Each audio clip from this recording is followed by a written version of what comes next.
The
agreement.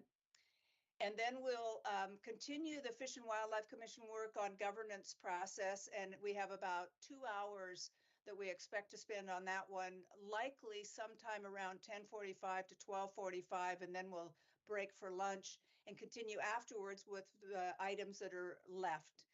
We'll try to give timing updates to help people.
Day to have to be sitting in a cozy spot having a meeting.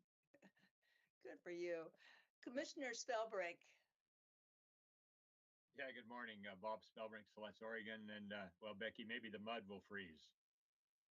Yes. Commissioner King. Good morning, all. From the East Coast, I am joining you today. I'm in my home of Virginia, my pop's office, as a point of fact. It's been balmy and 60 and lovely weather on this side, but normally I'm in Portland, where I've checked in, and it's typical 40 to 50 degrees and raining.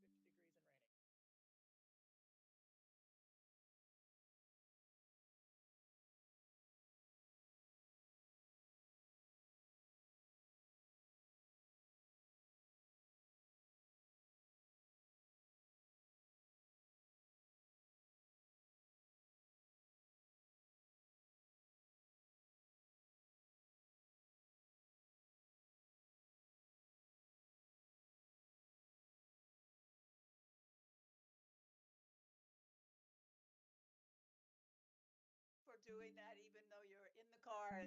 It's great to have you with us. Director Colbert. Morning, everyone. Debbie Colbert.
Director.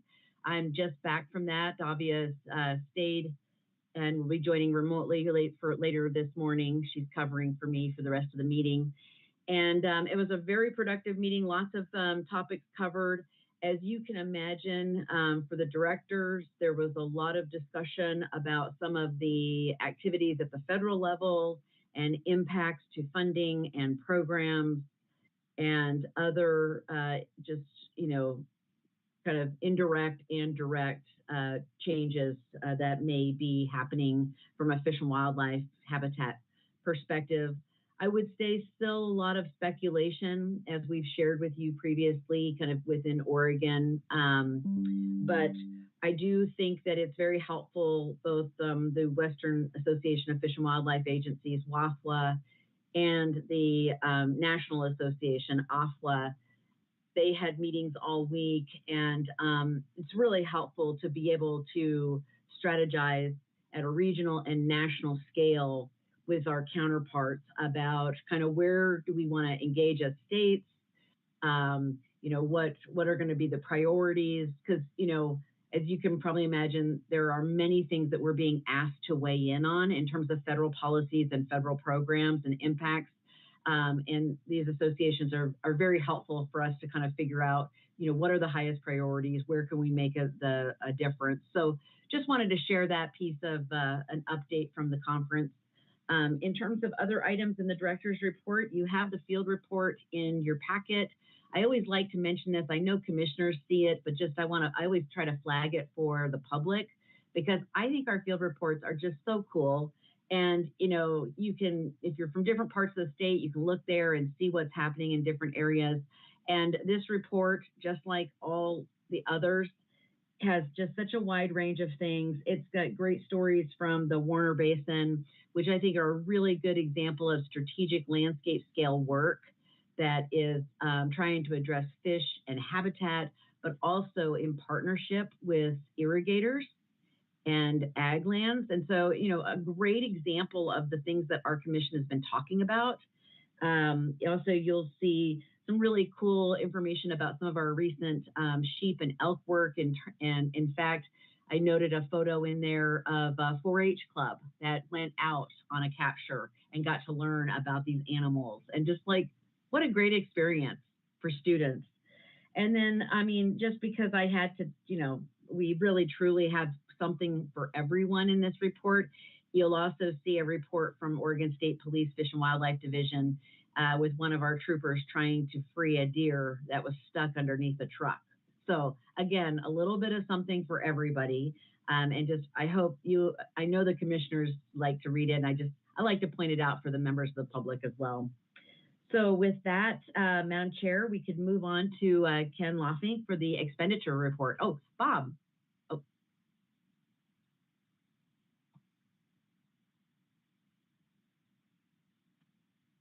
I think Bob was raising too many buttons, right? Yeah. Thanks, Director Colbert. Hey, just how, for the public, what is the best way to access the field reports? It seemed like, and it might have been my computer. I tried to, I got the written ones with the commission packet, but I had trouble accessing it like I was a public person. What's the best way to access that? Because they are excellent. Well, you can go to the commission's agenda online, and just like we have the exhibits listed and then any of the documents, you can click under the agenda where it says field reports. On the right side, you can get it electronically on your website. And then I also have been talking to our communications folks about, these are just they're full of great stories. And so we're going to be trying to figure out, how do we elevate some of these stories beyond, just sharing them in field reports with all of you, because I do think they're of some pretty broad interest, many of them. Thank you for that question. They're very good, like you say, and I'll probably refer to them later on, so I want to make sure that people are able to access them. Thank you.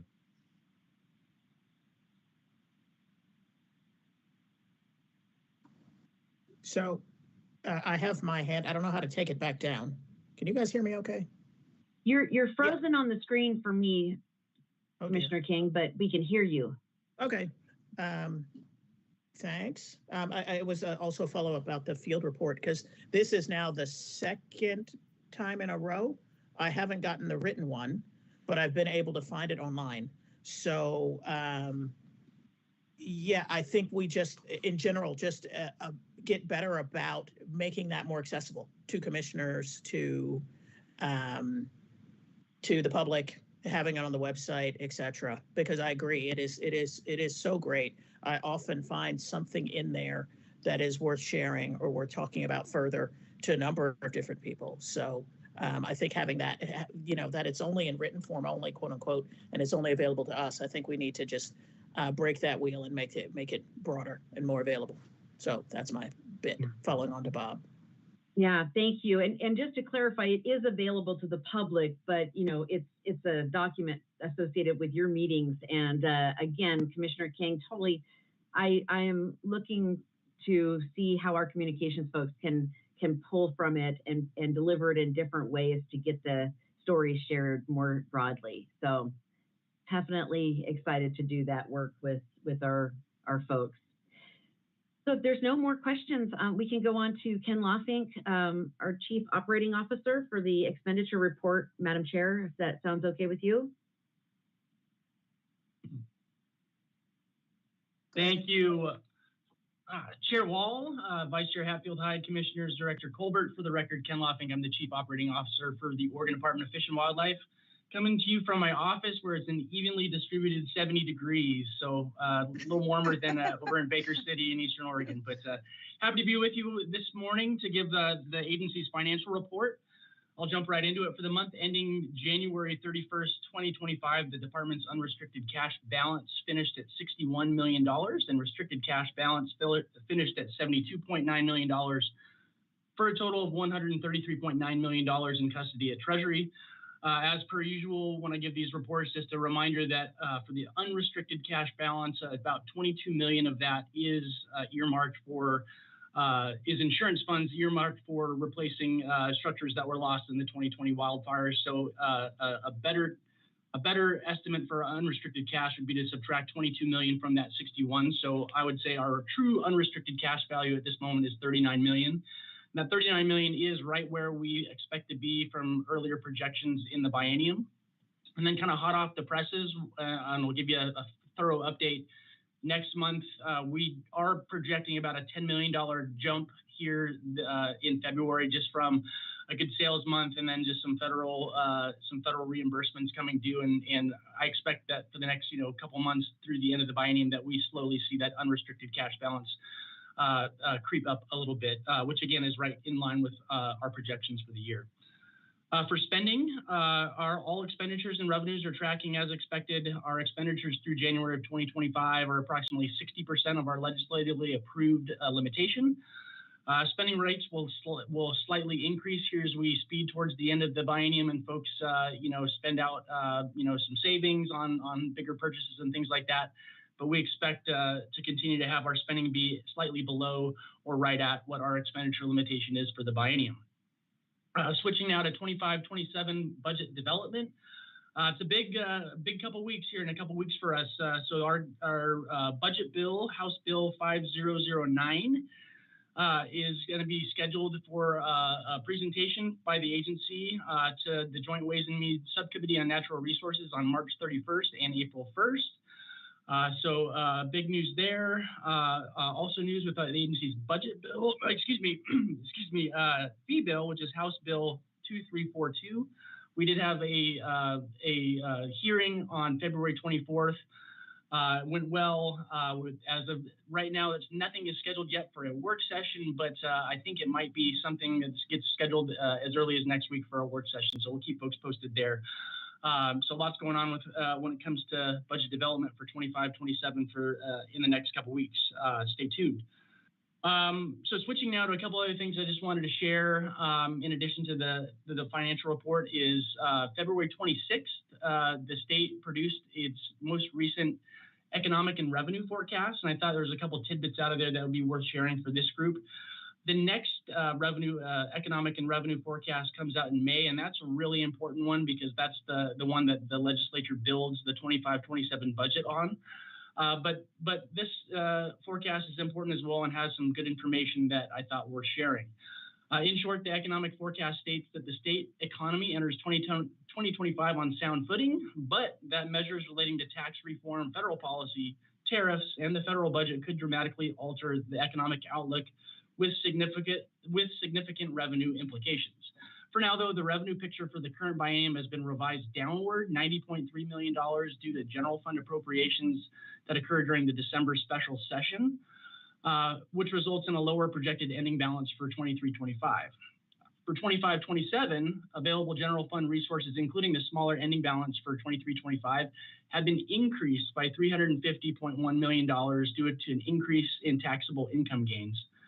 While this is a positive increase, the updated ending balance projection is still considered to be balanced with the overall governor's recommended budget for all agencies.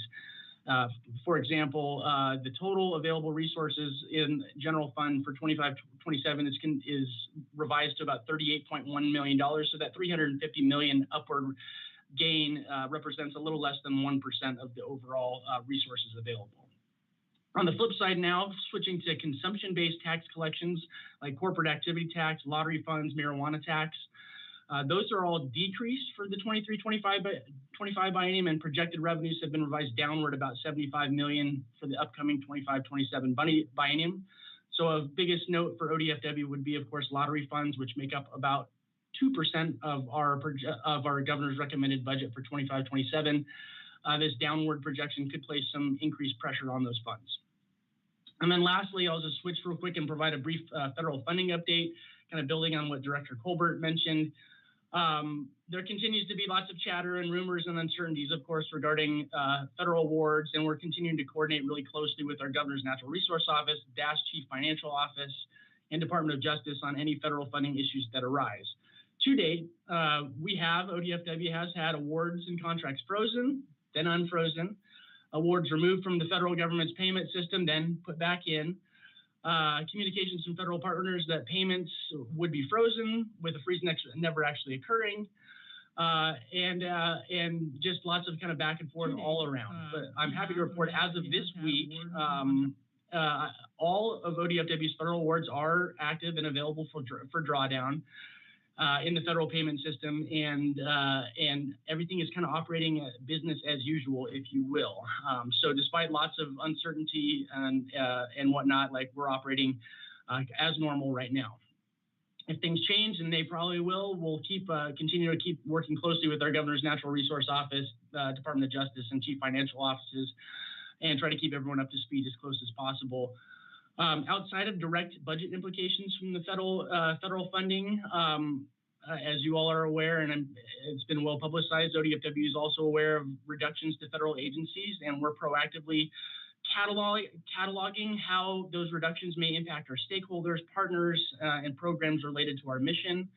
It's definitely a bit of a crazy time, as you can imagine, but we're doing our best to be proactive, working with our partners, and document where we think there might be impacts from federal reductions. That's all I have to share this morning with the financial report, but happy to answer any questions. Dr. King, go ahead. Thank you. Thank you, Ken, as always. And also thanks to Director Colbert for kind of the summary of what you guys are trying to cope with. I just, I think we just need to say for the record and understand for the record, because I speak to people about this a lot and people just don't really have a clue of what is coming, and it is coming. We'll know about May when the next report that you had mentioned comes out, and that will be what the legislature is basing a lot of their ongoing projections on. The reason that that is significant is, as we've talked about ad nauseum, the 14 natural resources agencies, we only make 1.5% of the budget. We're tiny. We're the crumbs.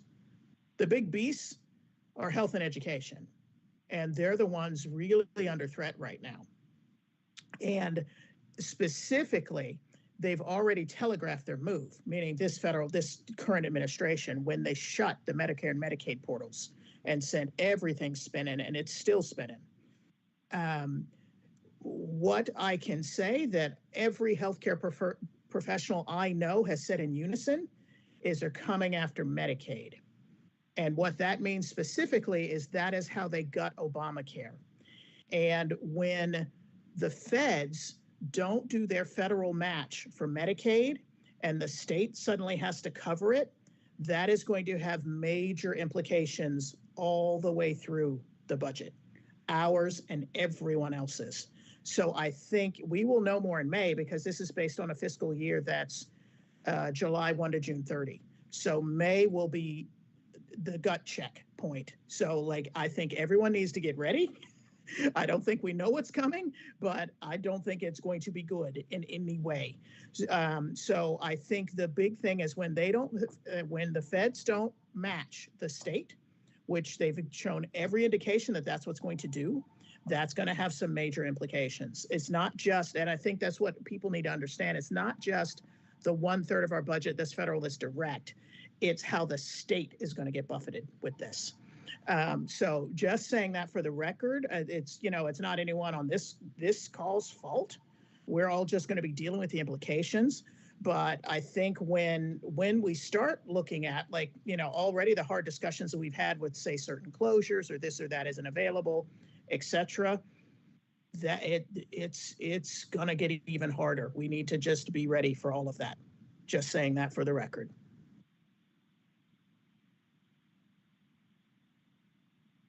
Can you hear me? Yes.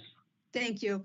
Thank you for the report. And you, like Director Colbert, mentioned that we're speculating on what will still on some of the work or the money that will come. I do need to comment, it is, as in the past, a remarkable thing that we have an agency in sound financial condition. I know that things are things are tighter than they have been in the past, but we're still in sound financial condition, and it's a great spot to be in.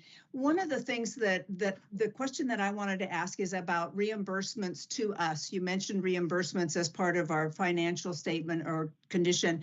And, what I see first in some of these outcomes are people, and I'm seeing in the ag industry where people did work and were expecting reimbursements and now those are not coming. Are we getting our reimbursements, or have you seen those slow down yet?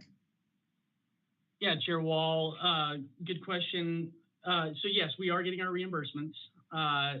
And I think I probably just breezed over it really quickly in my testimony. We have seen some awards frozen. We've seen awards get taken off the federal payment system, the system we use to get reimbursements.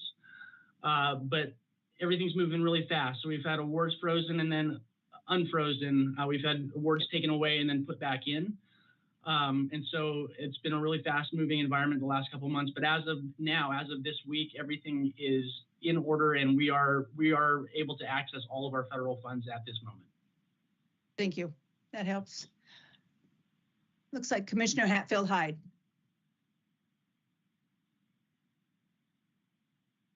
Thank you. Could you see my raised hand? Because I couldn't see it. So I don't even know if it's up or down right now. So it's up. Okay, let me put it so I don't forget. Is it down? No. Oh. Okay, well, ignore me unless I do this, okay? Okay. I just wanted to say, as it relates to Director Colbert's comments, Commissioner King, Chair Wall, I think one of the things that is going to be put more pressure on us at ODF&W, we've seen a lot of stakeholders come to us with petitions and things,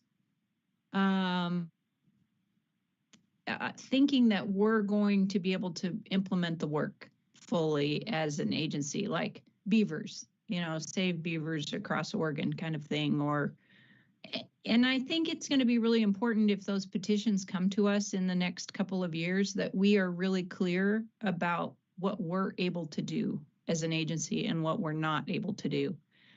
And I think what we've been able to do is be good partners, especially as it relates to some of the federal money that comes to other entities. But I don't know how to temper that when folks come to us, because it seems like the people who take care of Fish and Wildlife should be able to implement a lot of projects on the ground for Fish and Wildlife, but we only get to be a partner, it seems like. So that's just a thought I have. And I don't know if that's a reasoned thought or not. I would actually like Director Colbert to weigh in for a minute on that and see if it seems like I'm on track with those thoughts or not for Fish and Wildlife, but we only get to be a part. Commissioner Hatfield-Hyde, I think it's a really good point. And what makes me feel optimistic about how do we respond is I think we go back to those kind of priorities that you've set. So when new things arise, we go back and we say, hey, how does this fit with species adaptation and climate resiliency and landscape scale work? And we continue to, to think about how we respond to those things in the context of those bigger priorities. So I think that's how having priorities will serve us well as we are trying to figure out our role and how to respond.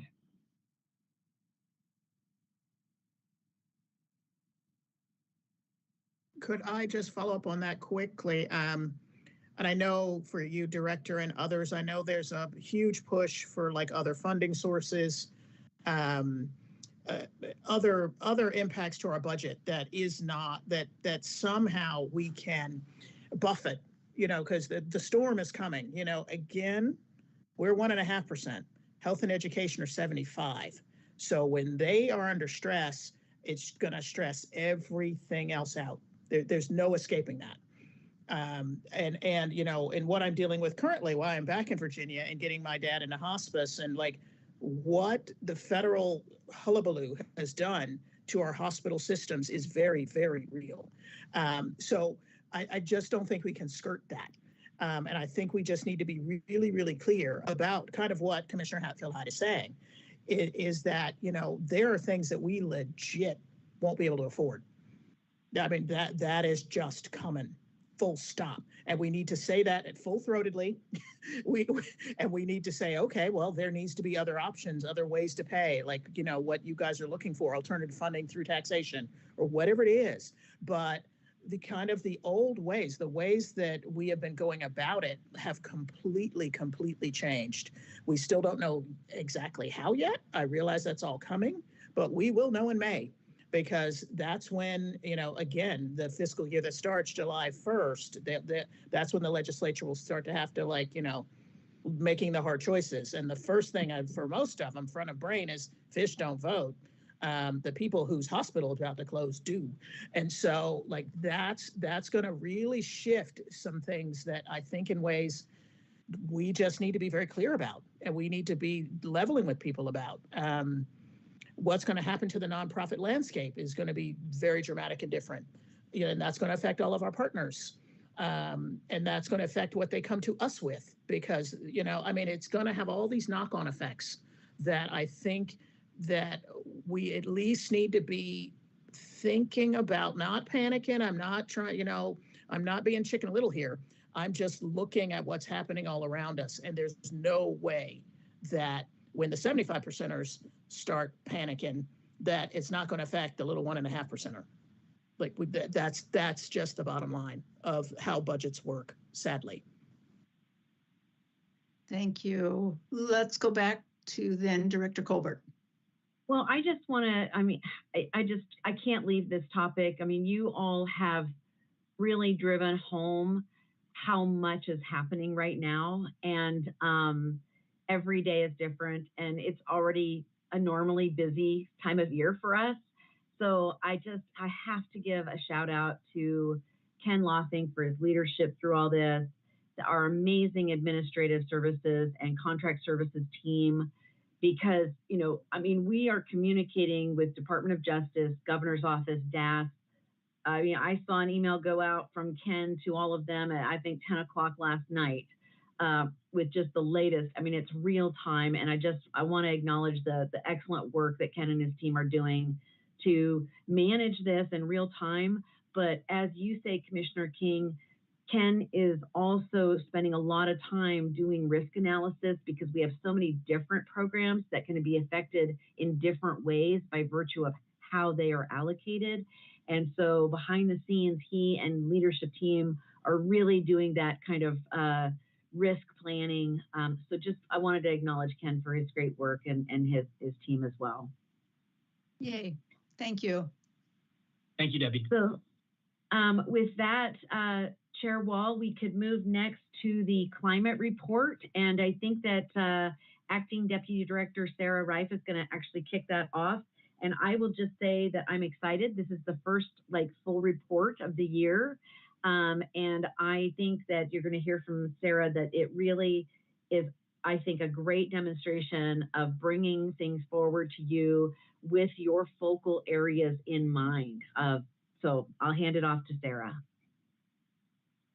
Thank you, Director Colbert, and good morning, Chair Wall, Vice Chair Hatfield-Hyde, commissioners. Also coming to you from the headquarters office here. Happy to be with you today. And Debbie provided a really great segue, as did Vice Chair Hatfield-Hyde, on how important, maybe now more than ever, it is going to be to get more strategic with where we work with our limited resources. And so what we have for you today is an awesome presentation from Spencer Swaski, Tom Stahl, and Courtney Zambori, sharing with you an update on one of our most powerful sources of data and decision support systems that we're building to help us get more strategic, and that is the Aquatic Habitat Prioritization Tool. So with that, I will pass it over to them, and what you'll see through this is how you use data to get more strategic, but we'll also daylight some of the limitations and how challenging it is to get more strategic and how challenging it is to work at the landscape scale. And then going forward in subsequent field tours in April, subsequent climate reports, we'll talk about how you take these really high-level landscape scale desktop decision support systems and you try to scale them down to work on the ground. And so, as I keep saying, it's not rocket science, it's harder. And so I think you'll be really impressed with the presentation today and just really appreciate all of staff's work to put this together. Okay, thank you, Acting Deputy Director Reif. And good morning, Chair Wall, Vice Chair Hatfield-Hyde, Commissioners, and Director Colbert. For the record, my name is Tom Stahl. I am the Deputy Administrator for Inland Fish for the department, and I am here as Sarah mentioned, with Courtney and Spencer, who will introduce themselves as they come up to speak. Before we get started, I'd also like to acknowledge Sean Clements and former ODFW staff Anna Packenham-Stevenson and Chandra Ferrari for all of their leadership and role in helping to move this project forward. So we're happy to be here today to give an update on a work in progress, as Sarah mentioned, that ODFW is developing to help guide aquatic habitat prioritization, and it'll result in a tool that ODFW staff and partners conducting both habitat restoration and protection projects can use to inform their decisions. So Courtney is going to be controlling these slides. Thank you for moving to the next one. So this presentation, I'll start out by giving a little bit of the history and background to how we got here Then Courtney will go through development of the tool and a demo of it. Then Spencer will end up talking about its uses and next steps.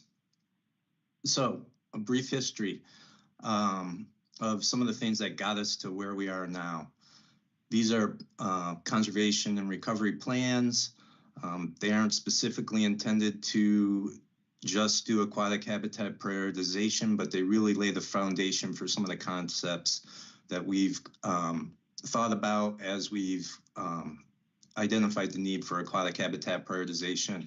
And these are some of the key dates and plans that I'll talk about in the next slide. Next slide. And next. Thank you, Courtney. So in 2002, the Native Fish Conservation Policy was developed. And again, that was really species specific, not just habitat, but it did lay the foundation for a couple of key concepts around scale that I'll be talking and we'll be talking to you a little bit more about. Namely, it identified the spatial extent of, or the area in which we will do prioritization, and these were species management units, which is kind of the level at which plans were developed. It also identified kind of the landscape scale within that extent at which you would do prioritization. So in 2007, the Oregon Coast Coho Plan had species management units. The Coho Species Management Unit is shown here on the slide, going from the Nicanicum to the Sixes River on the coast. So that's the spatial extent. Then each of those smaller units in that map are populations, which are a potential unit for landscape scale prioritization. Populations are roughly equivalent to what we call HUC-8s, which are 8-digit hydrologic unit codes, which are a national data set of boundaries from the USGS based on drainage area. They are nested. So HUCs with lower numbers, like 8, have nested within them smaller geographic units that have higher numbers. And we'll get into that in next slides. And so here on the, still on the 2002 slide, you can see the Nehalem River outlined for the entire state of Oregon, which shows all of the HUC-8s. There are about 90 of them, a little more than 90 of them across the state. And that is the landscape scale that is considered for prioritization. 2000, in the Coastal Coho Conservation Plan in 2007 didn't actually do any prioritization. That didn't occur until 2010 with the Lower Columbia Plan and the Mid-Sea Plan. So that was a key advancement in those plans. The other key advancement in 2010 was that climate change started to be considered and talked about in our conservation and recovery plans, which hadn't been done before. So moving on to 2014, which was the Coastal Multi-Species Plan. This plan, again, a few more advancements in our thinking.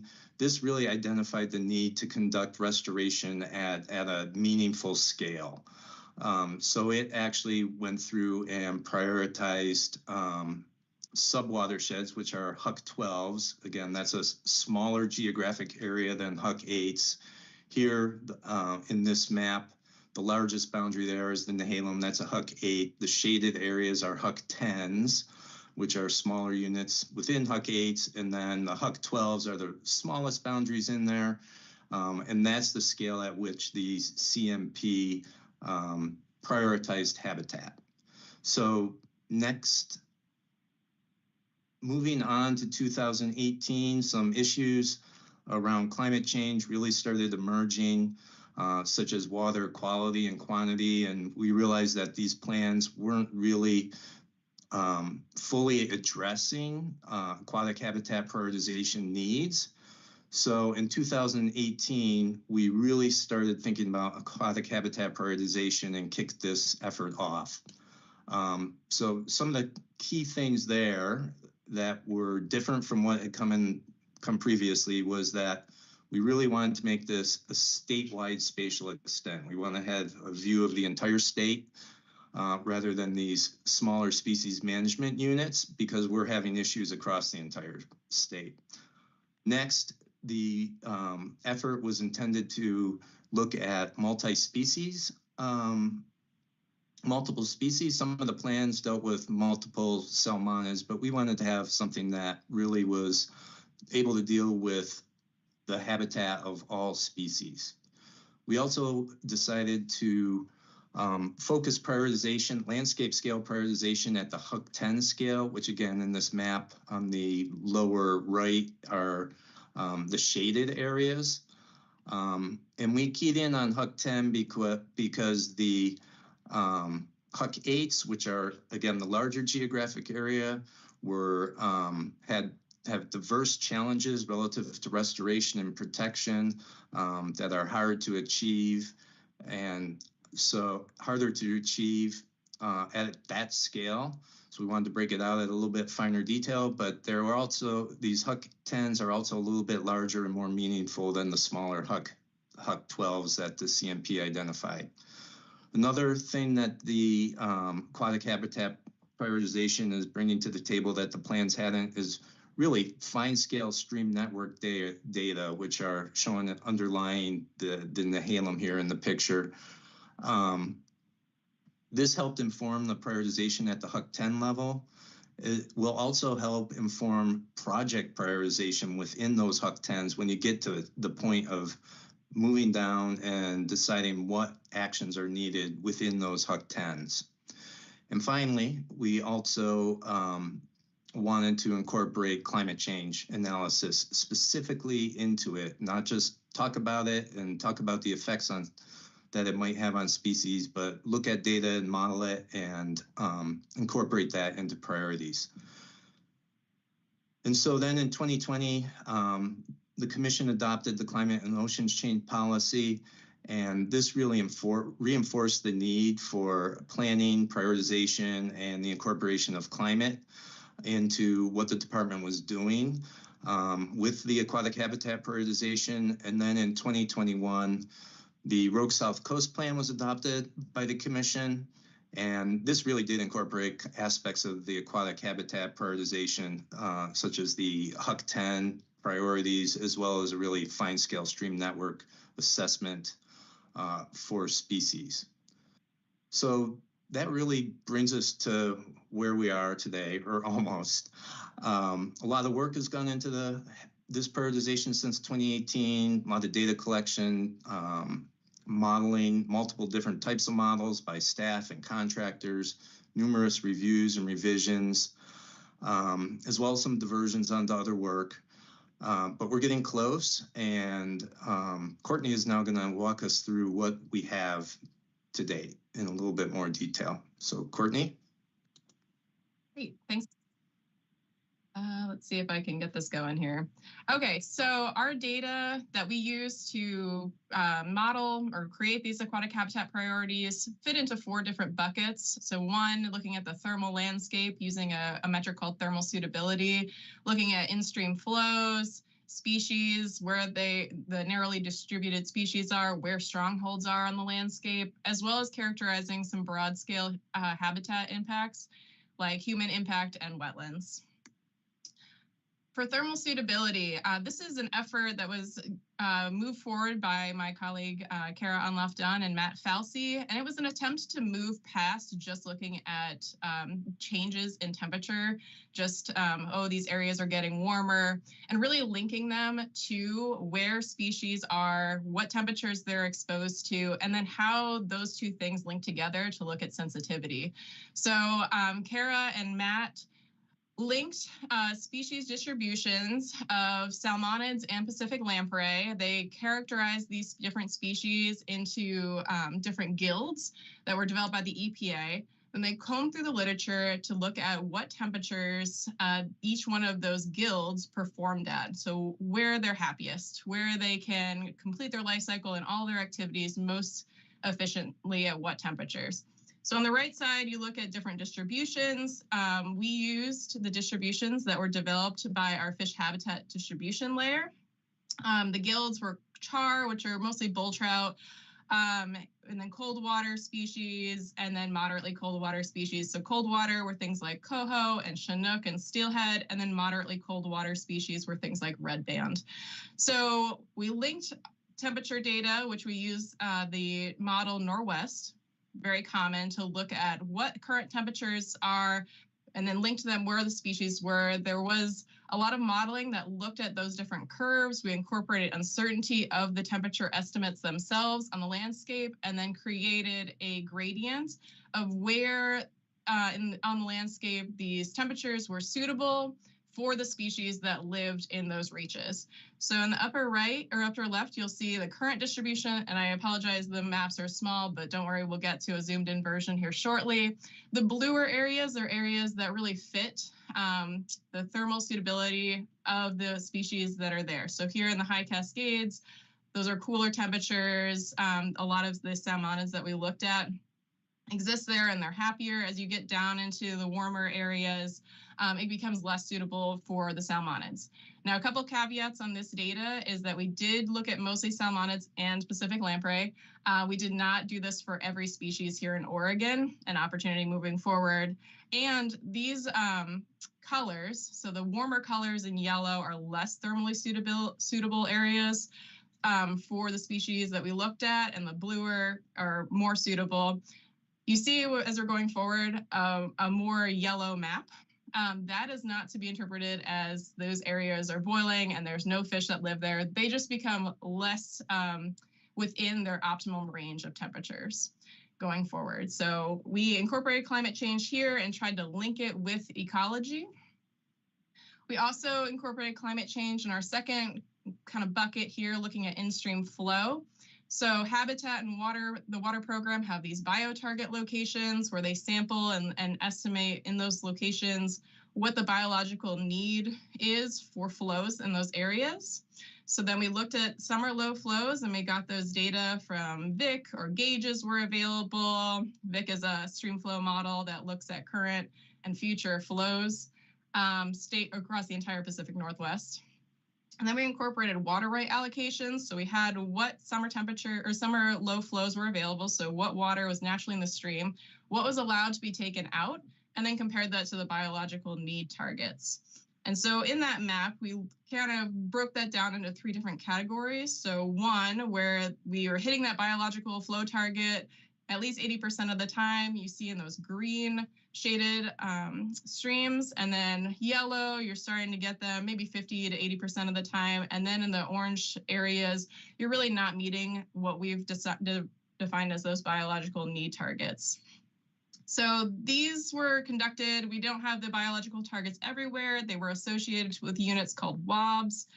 And so they're kind of broader scale outside of the stream reach. And so to start looking at the granularity of those higher reaches, we used a model called Prosper, and it looks at flow permanence. So it looks at the probability that each one of these reaches in different years will become dry. So flow permanence means that the higher the value, the more likely it is that it will remain watered throughout the year. So we looked at the change between 2015, which was a drought year, and then the average Prosper value across the entire time series, and then just applied that change to the first and second order streams to sort of drill down of like which streams were going to be less watered in the area. So those 2 data sets were broad scale across the entire state. But during this process, we recognized the need to incorporate our local experts and expertise to kind of complement this model data. And so obviously those experts were our district biologists. So in 2020 and 2021, during the pandemic, we did interviews with the DBs throughout the state, and we asked them a variety of questions. But the 2 I'm going to talk about today are where in your district there were narrowly distributed species. So that's species with a very limited natural distribution, think Oregon chub. And then where in their districts were these species strongholds? So where were areas that were really highly productive, they had a large abundance of fish, and they were expected, those populations, to persist into the future. And then our last bucket, we look at human impact in wetlands. So human impact was a model that was developed by Erin Gilbert. She looked at land ownership, population density, land use, and road density and distance to create a map of where in the state we were seeing the most human impact on our reaches. So in the bottom right corner, on the left side of that map with the oranges and the blue, the orange are areas that were heavily impacted by populations. The blue areas were more pristine, untouched environments. So you see the Willamette Valley, because it just has a higher population, light up as that bright orange. We also took into account wetlands. So watershed districts, each watershed district was accounted for separately. Within a watershed district, the watershed that had the highest proportion of wetlands, so in the 95th percentile, was given a greater score. We also considered our ODFW wetlands of greatest importance. And so in the bottom right, that map with the little green dots there, are areas that we really flagged as highly important because of their wetland prevalence. So what did we do with all of this data? We have these 4 buckets. We have a lot of information that we've distilled and ready to analyze. We used a model called a Bayesian Belief Network, or a BBN. And so broadly, what a BBN is, it's a decision-making tool. It's sort of a web in which you can input a lot of data, understand how those data interact. You input probabilities for each one of those data sets, and it reflects the human understanding of the impacts or the costs of each one of those inputs. When new information is added, the model only improves. And so as you work down each one of these areas, you define how they're going to interact with each other. The result is a reach priority score. And then each reach was given a score, and then we scale back up, as Tom said, to the HUC 10 within a watershed district. So when we were done with this, we had a map of priorities within a watershed district, and we went to the district biologists again and asked them to look at it and to give comments back of like, where did we get it right? Where do we need more refinement? What does the data say? You know, what is your expertise on the ground with what we've developed in these models? And they had the opportunity to edit them, said, oh, I think these areas might be a higher priority. And back and forth, we worked together with that template of model data and the input of the experts on the ground to create a priority map. So areas in blue were identified as ODFW focal watersheds. And then that white line that is kind of behind those watersheds reflects the main stems that connect the output of the watershed district with each one of those high priority areas that were identified. So that's sort of a protected corridor that allows fish to get to and from those priority areas. Okay, so I'm going to switch now screens, so bear with me for just 1 second. I'm going to show you a tool that we've developed that allows our users to interact with these data and understand what data went into it, explore the data, and really play with it on their own. So this is our Shiny app. I'm launching this from my computer right now, but essentially it will be a web address that you can access. So here's the welcome page. I already know how it works, so I'm going to skip the instructions and jump right into the data. So as you go click through, you can explore this habitat metrics. So for our habitat quality scores, that human impact scores, you have a data description on your right of how we calculated that score. You can choose different data layers, watershed districts, and the scale at which you see these data. So if I click here, and it'll load, it's a lot of data as we go through, which is why you can only see one watershed district at a time. You can see the stream data and how that reflects. Now you notice here in the Umpqua, we don't see any red areas, and that's because that scale is applied to the rest of the state. And so if I clicked on somewhere in the Willamette where we have higher populations, you would see that those red areas really light up. I'm going to switch here to look at our thermal suitability data. And so again, give it a moment for it to load. It is quite a lot of data, but you can then compare your current conditions with your future conditions on the landscape and really interact. As you click through, the data description changes on the right with looking at those different guilds and what we use for those different guilds. And you see here the scale with the least thermally suitable areas to the greatest thermally suitable areas in those blues. If you click on a stream, it'll tell you what the stream name is and then give it some information about it. As you zoom in, you can see how you can compare how conditions will change going into the future. So these are the data that directly went into the BBN. We're still adding them in, but something that we were requested from is to look at using these data and applying it to your own uses and needs. So here, I'll give an example on the Umpqua. I can now use all the inputs and explore in real time how the priorities would change based on my own weights and of importance. So I'm going to zoom in on the Umpqua here. These are all the streams in the Umpqua, but I'm going to filter it by species. And so you're allowed to, in this tool, filter it by species and communities. Here, this draws off of our ODFW fish habitat distribution layer again, so you can filter it by areas in which our data has confirmed at our data standard that there are smallmouth bass. You can also add something like summer steelhead, and you'll see that distribution change. And then you can select different variables. So here, I'll select current suitability. Your weights do have to add up to 1. And you can calculate your priorities. So then you see where your prioritization score, where the best thermally suitable areas are within your distribution. And that also changes depending on how you select your distribution. You can add up to multiple variables to this, but you do have to have them sum to 1. So that is the key. And the colors will change. So this is a quick demo. It's still going through our review process, just so we make sure that even though I know how to use it, other folks will break it. So that's what I have now, and I'm going to briefly switch back over to a presentation and hand it over to Spencer. Madam Chair, could I just ask a quick question? I wish I could play with this all day long with you. This is so amazing. When we talk about future conditions, is there a date, like, is that 20 years from today? I'm sorry if I missed that, but I just didn't know what the time scale was for future conditions. Director Colbert, Chair Wall, yes, future conditions are defined as a 2080. We're using that as our metric in this analysis. Great, thank you, Courtney.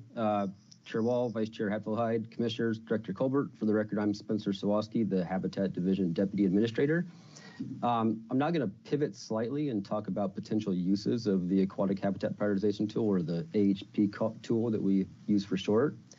So I've broadly bin the potential uses into 3 categories. We have supporting grant programs, mitigation, and then use and other prioritization efforts. So for grant programs, we're really eager to incorporate identified priorities in the AHP into our own ODFW grant programs, as well as those from other state agencies such as OWEB, to help focus funds towards the highest priority locations. Regarding mitigation, our objective is to focus future mitigation actions, of course, on the highest priority basins, either specified for protection or for restoration identified by the Aquatic Habitat Prioritization Tool.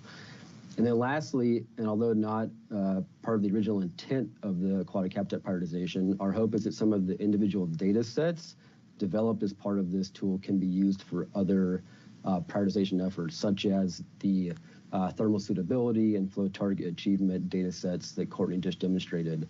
We think there's use for district-specific efforts, partner prioritizations, as well as other ODFW statewide prioritization efforts, such as the fish passage barrier prioritization that you all will hear about in an upcoming commission meeting that use some of these layers. Next slide, please. So as pleased with the current product as we are, there are some limitations, as Sarah noted, that we need to note. The original intent was to classify subwatersheds or HUC-10s, as Tom noted, based broadly on priority for restoration and or protection at the statewide scale. And what we've determined throughout this multi-year process is that the tool performs well when identifying the highest priority or highest quality aquatic habitat within a watershed or a ODFW district. So these are essentially the sub-basins most important to protect and conserve because they're currently high functioning. These are typically locations in forested headwater systems with public ownership, low levels of development resulting in high thermal suitability and flow target achievements. And you can see on this background map, at least in the forested areas, that is primarily represented by the blue. Think of your federal lands and the Cascades and the Blue Mountains and the east side. The model performs well in these locations, and we verified that with Fish District biologist input that confirms that. So identifying restoration need, on the other hand, is generally much more nuanced, site-specific, and typically difficult to accomplish at this statewide or 100,000-foot scale.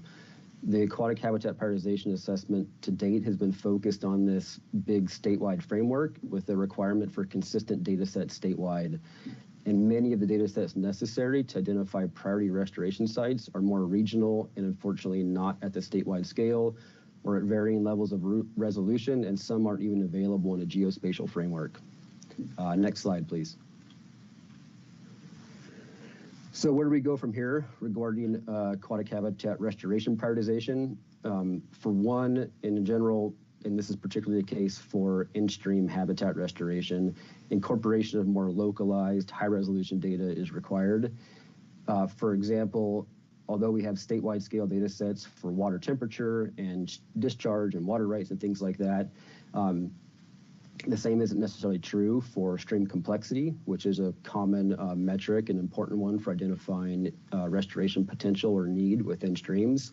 The data just aren't available statewide or in a consistent format and really require more localized evaluation, which is outside the current scope of the aquatic habitat prioritization effort.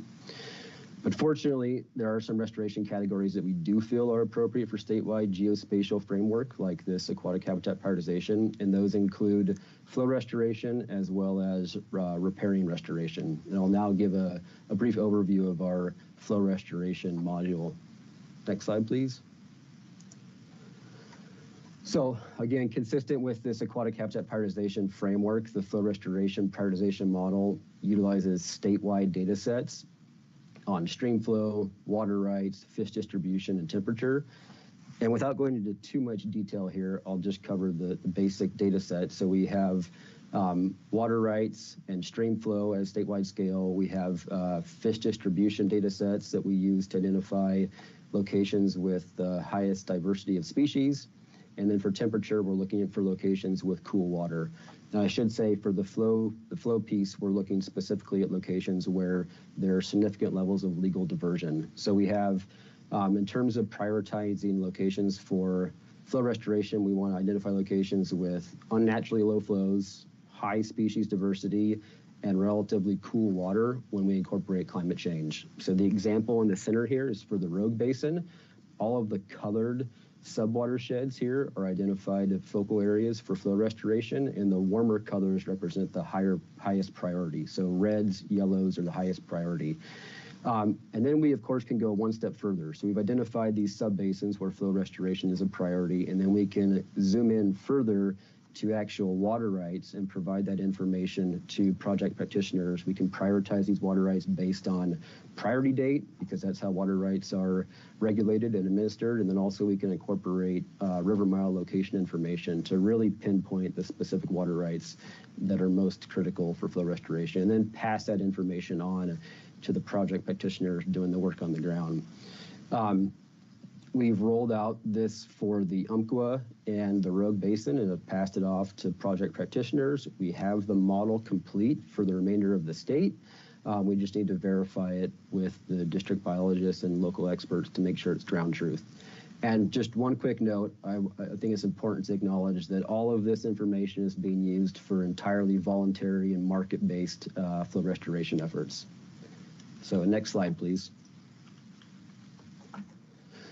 So looking forward, our next steps are to internally finalize the aquatic habitat prioritization tool, to publish the data online through the Shiny app that Courtney demonstrated, and then really to get it into the hands of the folks conducting the work on the ground and the grant programs that are supporting that great work. We expect to have all of that done by the end of this calendar year. And with that, we are happy to answer any questions.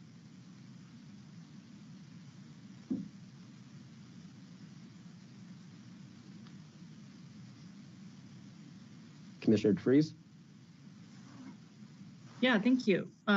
Fantastic presentations, and what a great tool. The entire time I was listening to that, it reminded me of a similar tool used for sage grouse restoration prioritization, a tool that was created with partnership of Institute of Natural Resources that I've used a lot for grant writing, restoration projects, and planning.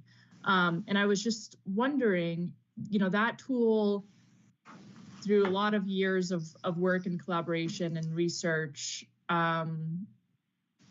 looked more at prioritization as kind of protecting the core, protecting these habitats that are intact but are at risk of converting. And so I'm just curious, as the agency is looking at this larger landscape, how you're looking at, do we really need to focus on protecting those areas that are in the blue that are looking good right now, or are we focusing on those areas that are more red, through all these different indicators, and how are you balancing that? Or is that still kind of a work in progress? I'll take a stab at that. Commissioner DeFries, great question. It definitely is still a work in progress. I think it's a multi-pronged effort, right? We have to protect what locations are in good shape, but we also need to really focus locations that need a little bump in the right direction via restoration. And that's the hard part. It's easy to identify those locations that are in great shape and the places that are hammered. It's those places in between that just need a little bump in the right direction via restoration that are difficult. And we certainly are not forgetting about those. We just haven't really ironed out an entire cohesive statewide game plan for that. It's more at a localized level.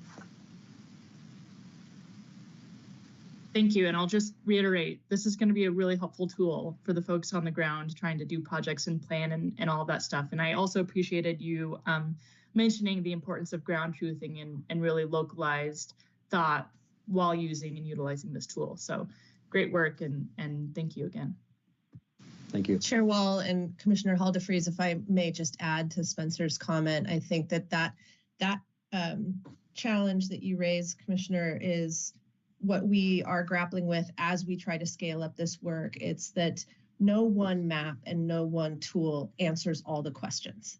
And so it's one of those, it depends on your objectives, which tools and which resources you invoke to prioritize your work. And I think I've been involved in a lot of these landscape scale prioritization tool development projects over the years enough to learn that it doesn't do all the things. But I think what I really appreciate is that Tom and Courtney and Spencer laid out for you where those limitations are. They've identified that this tool is particularly useful for protection purposes, and now we're doing that work to scale it down.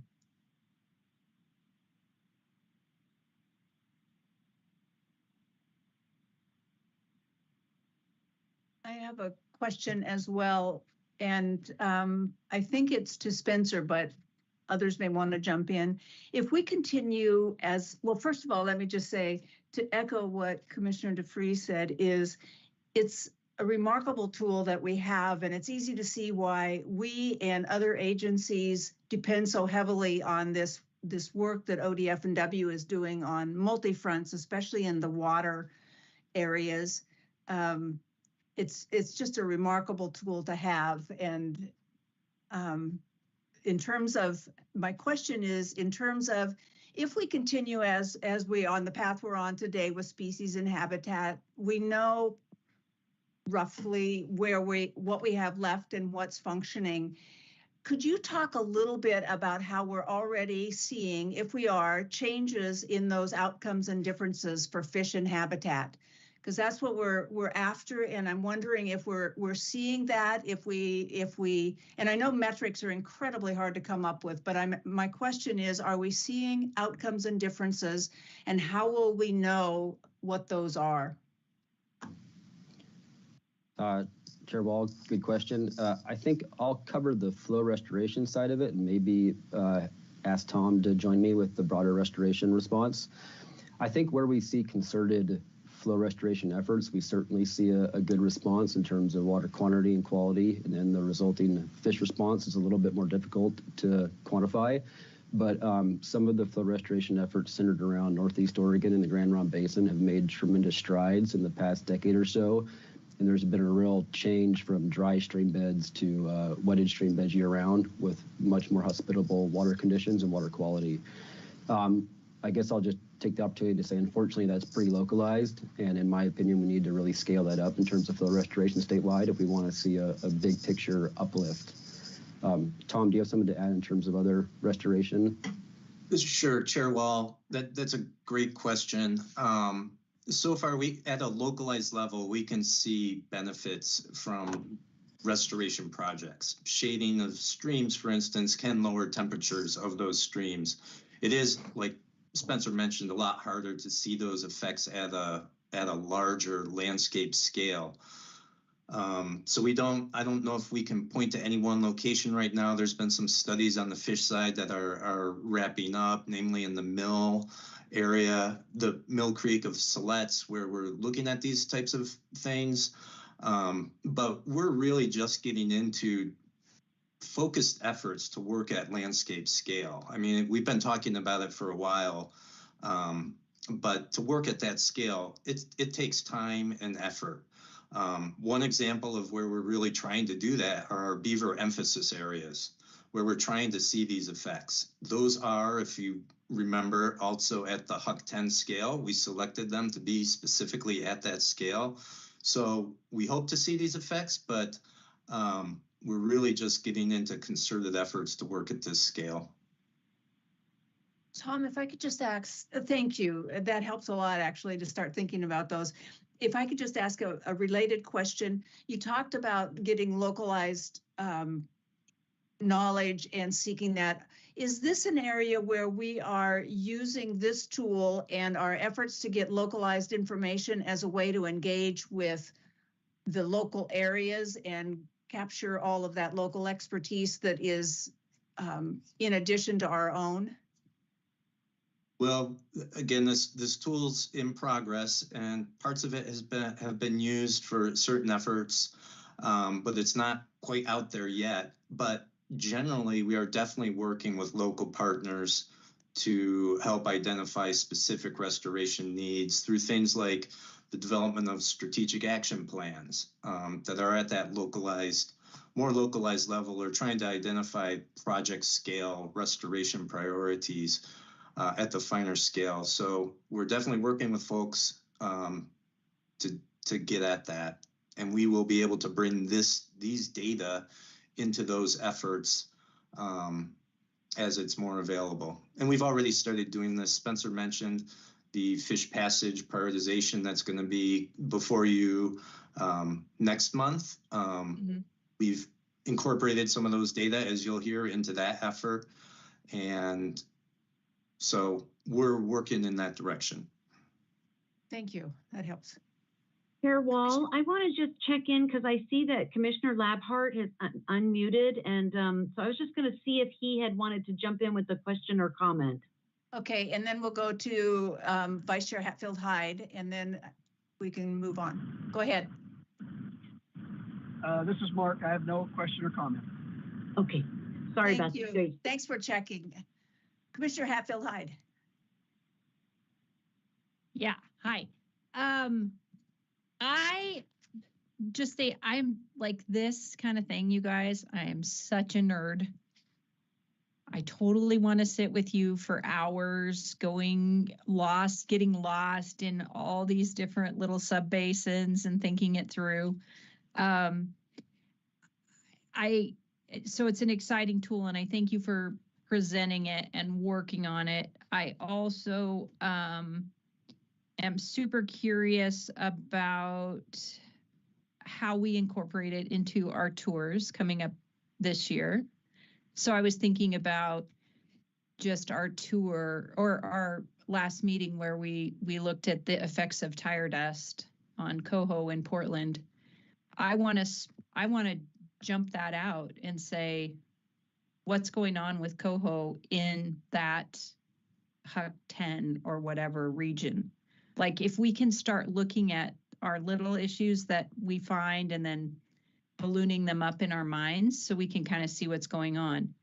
When I say that, that is a perfect example to me of how we're going to run into conflict with the human dimension and communities and our hearts and how we feel about things. So we're needing to make decisions, like economically smart decisions, ecologically smart, culturally smart, spiritually smart. It's like we're trying to do all these things. And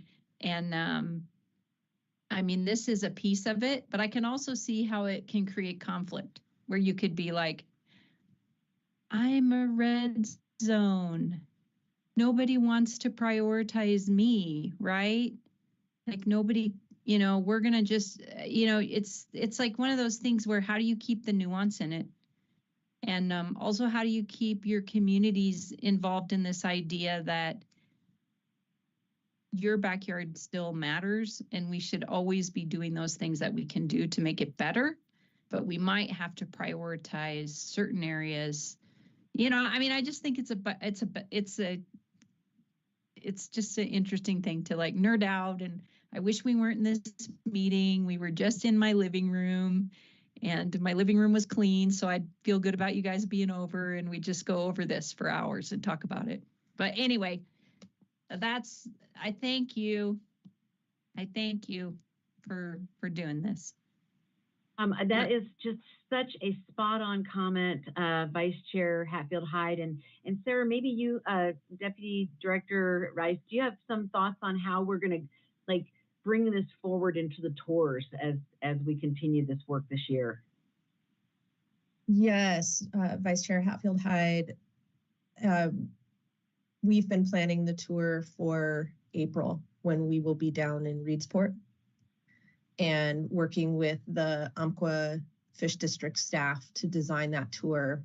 And Spencer and Tom and Courtney have been with us for the planning, and we've pulled up the aquatic habitat prioritization information and thought about that in the context of the tour. And we're going to print out some of that information so that when we start the day together, we'll have that in mind. And we'll talk about like, oh, well, if these were the priority areas, but this is where we've historically worked, do they align? Do they not align? Why haven't they? There's reasons for that. And it might be reflections of like, gosh, if we had this data 10 years ago, would we have done things differently? And we can all talk about that together on the tour, because this transition to being more strategic and using data to really scale our brains up to the landscape is a work in progress. So we hope to bring that information into the tour, bring that conversation and that way of thinking into the tour for April and then beyond. Yeah, and just adding on to that, I really appreciate that you're doing that. And I really love in real time if we are, it's so easy and we want to, right? Like we want to show people the good stuff. If you come to my ranch, I don't want to show you where we have invasive cheatgrass. I want to show you where we've done something wonderful, right?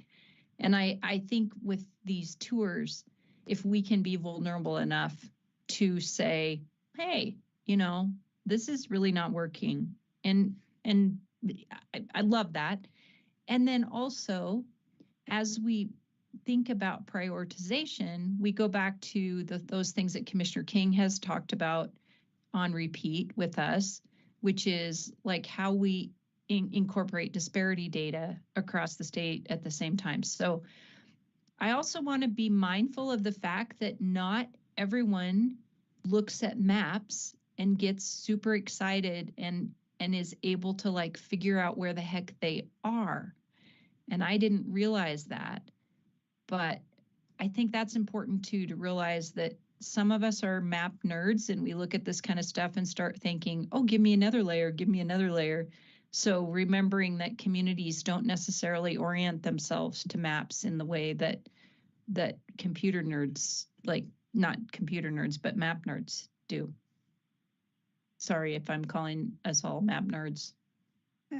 I'll call myself that. Probably And, fair. If I Go could ahead. and that's why I love the tours, because you're on the ground. So the folks that need to see stuff and engage with it, there's so many ways that we can bring people together using combination of maps, being on site, looking at it from different directions. Well, Madam Chair, unless there's any more questions, I think that this concludes the director's report. And I just want to say a really huge thanks to Courtney and Tom and Spencer. There's still some work to go, as you can see, but this is a very powerful tool. Gives you a sense of the kind of analysis that is happening within our agency that are really just going to be so vital for the future. So just want to thank them all for their work on this and for their presentation. And that concludes the director's report. Thank you, Director. And thank you to the staff who did that. This makes it really easy to look forward to the Reedsport tour and how this all plays out. So thank you. Let's go on to adopt temporary rules. And so Director, we're right back to you for this one. And I would like to remind people that we do have a 9:40 time specific for Exhibit B. So we'll do as much as we can on our agenda before that. So go ahead, Director, with adopt temporary rules. Yes, Chair Wall, Commissioners, you have in your packet 6 temp rules.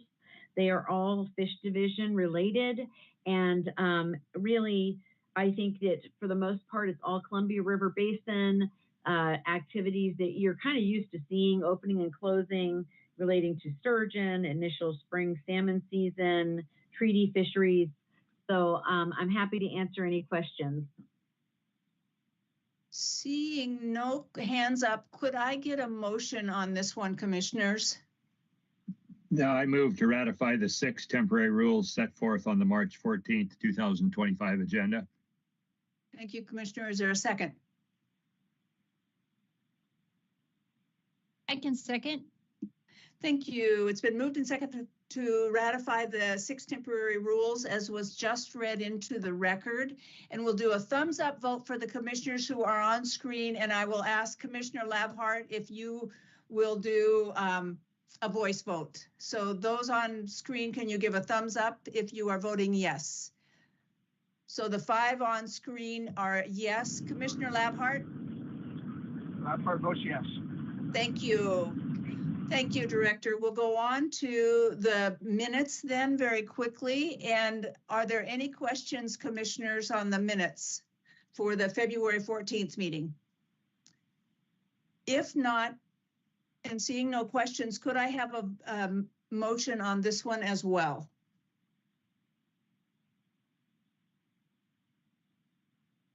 Okay, I can do that too. I move to approve the February 14th, 2025 meeting minutes and continued authority to correct grammar and punctuation. Thank you. I'll second. Thank you. We have actually 2 seconds, so I'm going to take the one I heard first, which was Commissioner King. So we have, it's been moved and seconded to approve the February 14th, 2025 meeting minutes as was read into the record.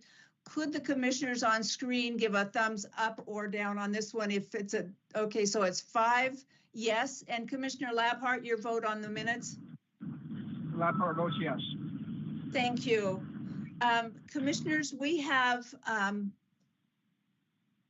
still some time before the next item, the time certain item. So Director, is the item E ready to go? Do you think it would be access and habitat, and we could do that in the time left and then move into Exhibit B? Chair Wall, I'll just check in with you because after the temp rules, we had commission updates, oh, I'm sorry. other business, yes. And public. Yes, that's my. I do that about every other meeting at least. So sorry. Thank you for catching that. Commission updates and other business. We do have Commissioner Spellbrink who would like to talk about crabbing season and entanglements. Commissioner Spellbrink. Thank you, Chair Wall. Okay, I'll carry on. Yeah, a couple of things pertaining to the Dungeness crab fishery. At the last commission meeting, we heard testimony from some members of the fleet about their concerns getting crab pots safely set at the beginning of each crab season. I know from personal experience, many close calls and casualties, have taken place in the past during this time. Vessels heavily loaded with pots tend to be top heavy, which can compromise vessel stability. Add in marginal weather and ocean conditions, and you multiplied that risk greatly. If commissioners agree, I request staff explore some options with the crab fleet that could reduce risk and promote the opportunity for fishermen to safely set their pots at the beginning of each crab season. I'll just give an example of what might be possible. And that would be to just allow more time to set pots before the season opens. That would allow more opportunity to find a window of good ocean conditions, or at least haul smaller, safer pot loads if conditions are marginal. That's just one idea that staff and crab fishermen can explore. I realize also that marine resources staff has a pretty full plate at this time, so I wouldn't really feel comfortable asking them for a specific timeline. Just a request to, I guess, to explore some options with the fleet. Let's see. Next, I think I'll just give you a short update on the Dungeness crab fishery and the whale entanglement issue. With myself and marine resources staff have had recent conversations with senior scientists from both the NRDC and Oceana about pop-up gear that has been tested recently in the California Dungeness crab fishery. There have been some productive discussions regarding a knowledge exchange event between California and Oregon fishers on pop-up gear, and hopefully that will take place this summer. Also, there was an update this week on the NOAA Fisheries established West Coast Take Reduction Team, or the TRT as it's referred to. I talked with the ODFW Marine Resources Program Manager, Justin Ainsworth, this week, and he relayed that the TRT's initial meeting was delayed due to the ongoing federal government issues, but it has now been rescheduled to begin soon. And more information, referring to the field report too, there's a bunch of more information on that in the March 2025 field report that's was prepared for today's commission meeting. With that, I'll pass the meeting back to you, Chair Wall. Thank you for your work on that, Commissioner Spellbrink. And I do see that we have one hand up. And then I appreciate your work. I appreciate the large view that you're taking of this issue and looking at the crabbing safety issue, as well as the entanglements and how these things can be pulled together. And I know that Commissioner Hatfield-Hyde would like to say something, and then I'll come back and try to summarize what I just heard from you, and then we can get maybe a sense of the commission on that, if that works. So Commissioner Hatfield-Hyde. Vice Chair? Yeah, I just want to say how cool I think Commissioner Spellbrink is, right? Like this, I love the idea of us trying to make sure that crab fishermen can stay safe when they go out on the ocean. I've got a chance to learn just a tiny bit about that, but we want those crab fishermen to be safe. And so I also respect that Commissioner Spellbrink said, that our marine fisheries staff is busy and that we could do it in a time that works, and being mindful of that.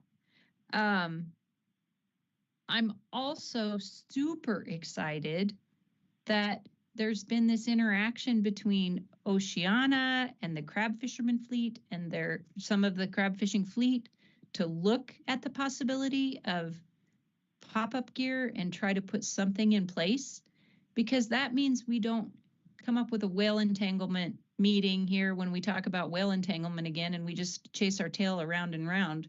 We've got the people who are most interested and most affected actually going to work on trying to figure out if there's something we can do better. And I mean, I think that's the kind of partnerships we're going to need to create moving forward. And takes it. It's just cool. So I really support those ideas, and I didn't even know you were going to bring them up. Thank you. I don't see other comments. So let me try, if I could, to summarize, Commissioner Spellbrink, what you were asking for from the commission in terms of a sense of the commission or even a motion if we want to. But I heard that you were seeking a sense of the commission to direct staff, recognizing time constraints and workload, to explore options for early crab season changes to increase crabber safety, and to continue conversations on options for reducing entanglements, including adaptive management actions, which would cover what you just talked about, Commissioner Hatfield-Hyde. So if that summarizes what you were asking, Commissioner Spellbrink, then we need to get a sense of the commission, or if somebody would like to make a motion. So Commissioner Spellbrink, does that summarize what you were thinking? Yeah, absolutely, Chair Wall. I couldn't have said it better. Great. So commissioners, is there a motion to the effect of Commissioner Hatfield-Hyde? I'm just wondering if it's okay if we don't have to make this a motion. I don't know if that's necessary, and I would ask Director Colbert her thoughts on that. If it could just be like, hey, if we get a sense, like everybody just is like, yes, I agree, we should do this, without it being a motion. I don't know. Do you have a thought?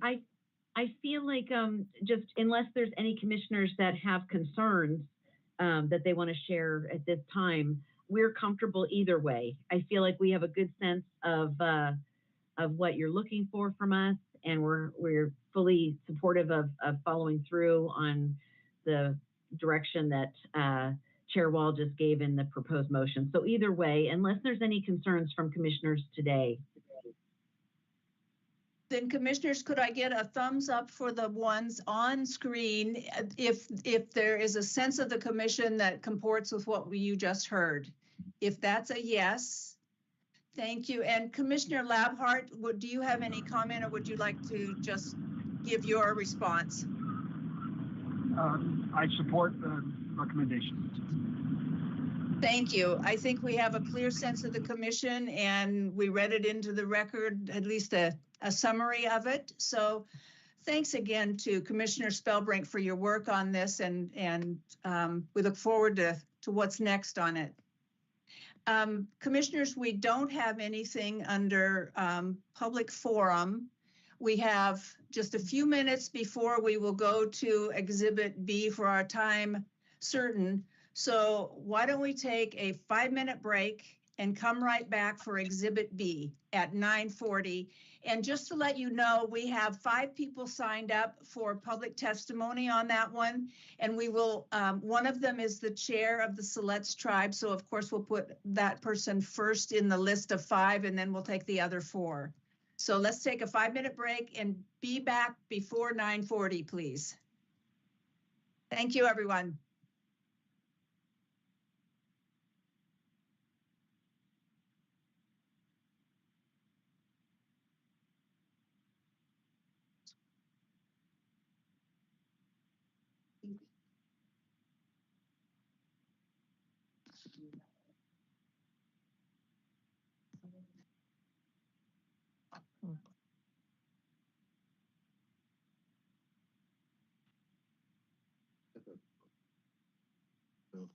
I know there's a lot of dates.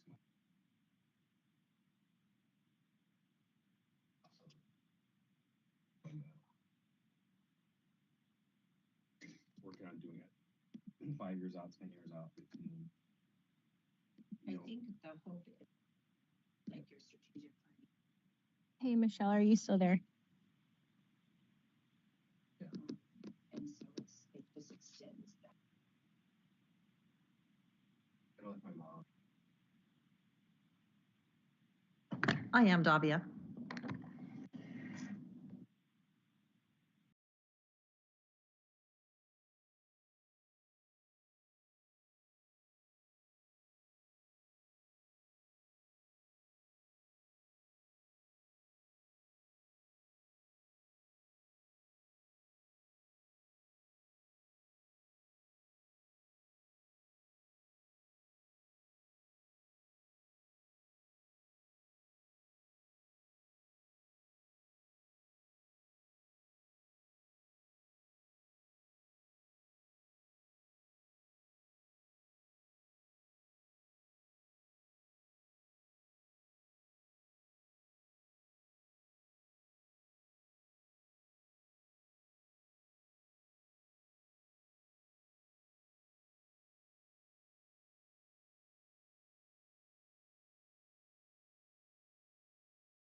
To the Selets, the tribes and bands which comprise the Selet tribe today entered into 7 ratified treaties and 1 unratified treaty with the U.S. government in the 1850s.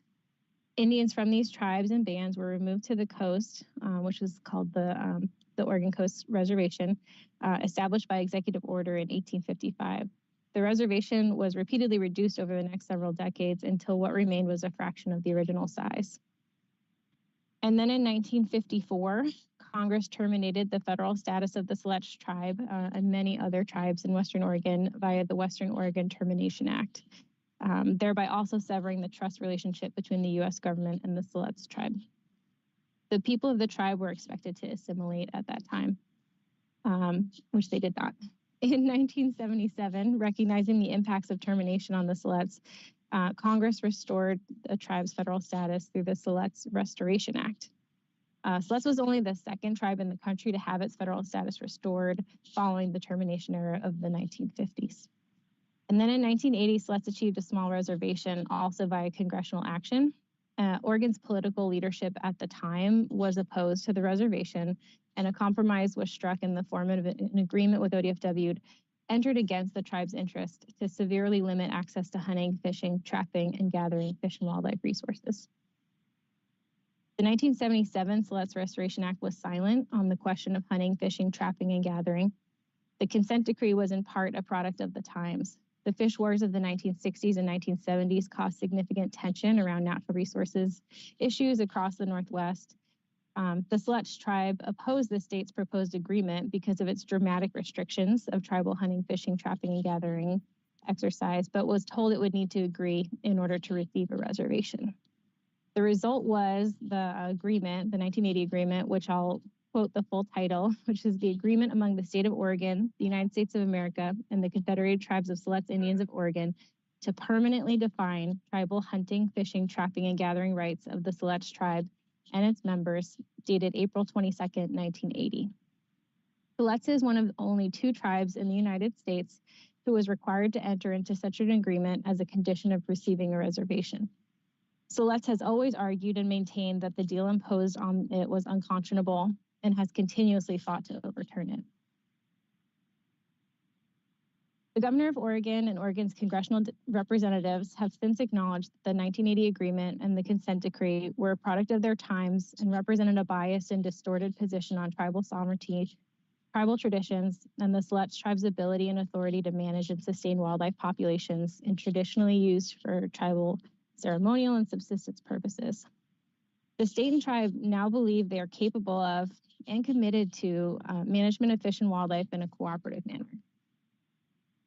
While the Selets consent decree states that it defines the full extent of tribal hunting and fishing rights and that no other tribal rights shall exist except those specifically set forth in the consent decree, in 2011, the Court of Appeals of Oregon determined that the consent decree defined the rights of a tribe to conduct take of wildlife, but not necessarily otherwise provide, but that the commission may authorize a tribe and its members to engage of take of wildlife resources not considered in the consent decree under the broad discretionary authority of the commission. And the list that you see here are various things that the state and the tribe have done together under that voluntary broad authority of the commission to work together with the tribe above and beyond the consent decree. And that culminated with using the commission's broad discretionary authority in June of 2023 to establish a voluntary cooperative partnership to collaborate, share resources, and work as partners to develop and implement plans to protect, restore, and enhance fish and wildlife populations and their habitat within a specific geography, which is the original Selets Reservation area, through the Memorandum of Agreement from 2023, which we'll call the 2023 Agreement for this exhibit. The 2023 agreement also set up a framework under which Select tribal members participate in subsistence and ceremonial harvest of fish and wildlife that's licensed and managed by the tribe. The department and the tribe's relationship has been voluntarily governed by this 2023 agreement since its adoption. With all that background, I'll review some recent activity in Congress and the federal courts that brings us to today. And it's a little bit repetitive with that history, but I think really important to make sure we're clear about what has happened and what we're doing today. So going back to 1977, the Selet's Restoration Act restored federal recognition, but it was silent on hunting, fishing, trapping, and gathering rights maintained by the tribe through restoration. That was followed by the 1980 agreement, which purported to permanently define limited rights related to hunting, fishing, trapping, and gathering for Selet's tribal members. The 1980 agreement is codified in the administrative rules that we are considering today. The federal government is the only entity with the authority to define tribal rights. The state doesn't really have a role in that. So the 1980 agreement was entered as a settlement between the state and tribe in federal court, essentially making it a three-way agreement between the federal government, the state, and the tribe. And then having that consent decree in hand, the state's political leaders agreed to the establishment of a reservation in 1980. So the Selet's Reservation Act made reference to the 1980 agreement until very recently. The Selet's tribe has worked for many years to undo the historic injustice of the consent decree, and there's been recent progress on that work. In December of 2023, after many years of effort, with support from Oregon's governor and Oregon's congressional delegation, Congress passed House Resolution 2839. The law rescinded reference to the consent decree from the Selet's Reservation Act and replaced it with language allowing the tribe and the state to enter into a new agreement under state law. The state and Selet's tribe intend for the 2023 agreement, laying out a voluntary partnership, to be the successor agreement. Essentially, that we intend to operate under the terms of the MOA, which is voluntary for both parties and does not involve the federal government. One or the other of the state or the tribe can choose to leave that agreement if it stops working for us, as opposed to the consent decree, which neither party could leave. Because of that legislation, the parties were authorized to approach a federal court and request removal of the consent decree. That was successfully accomplished in October of last year. And the effect of that court's motion to vacate is that the 1980 agreement now solely exists between ODFW and the Selets. The federal government is out of it, is kind of my very simple take on that. The motion to vacate from the federal court also indicated that the Fish and Wildlife Commission shall take separate action to rescind the 1980 agreement as a state regulation, which is what the commission is considering today.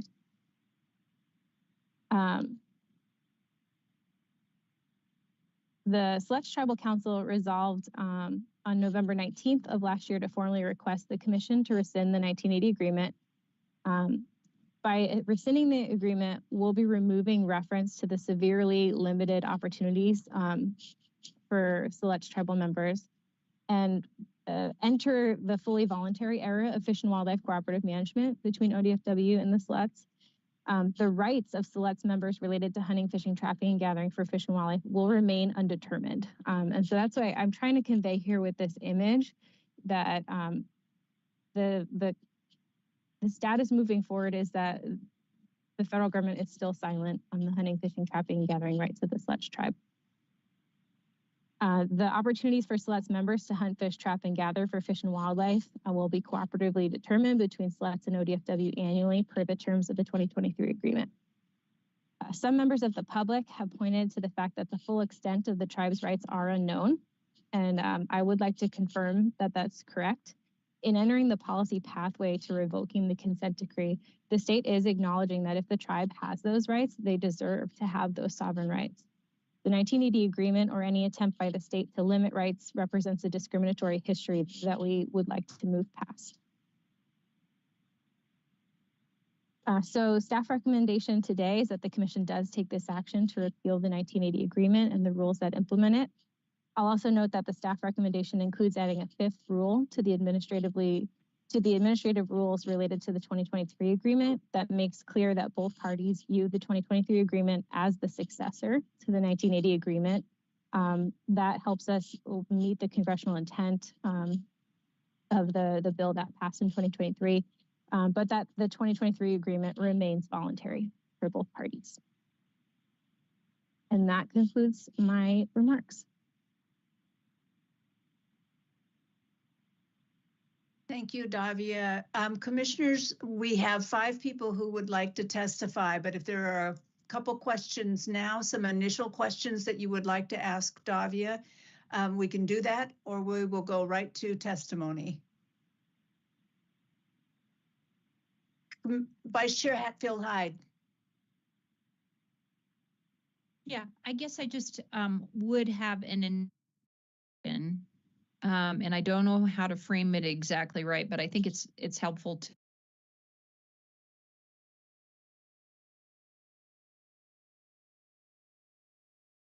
since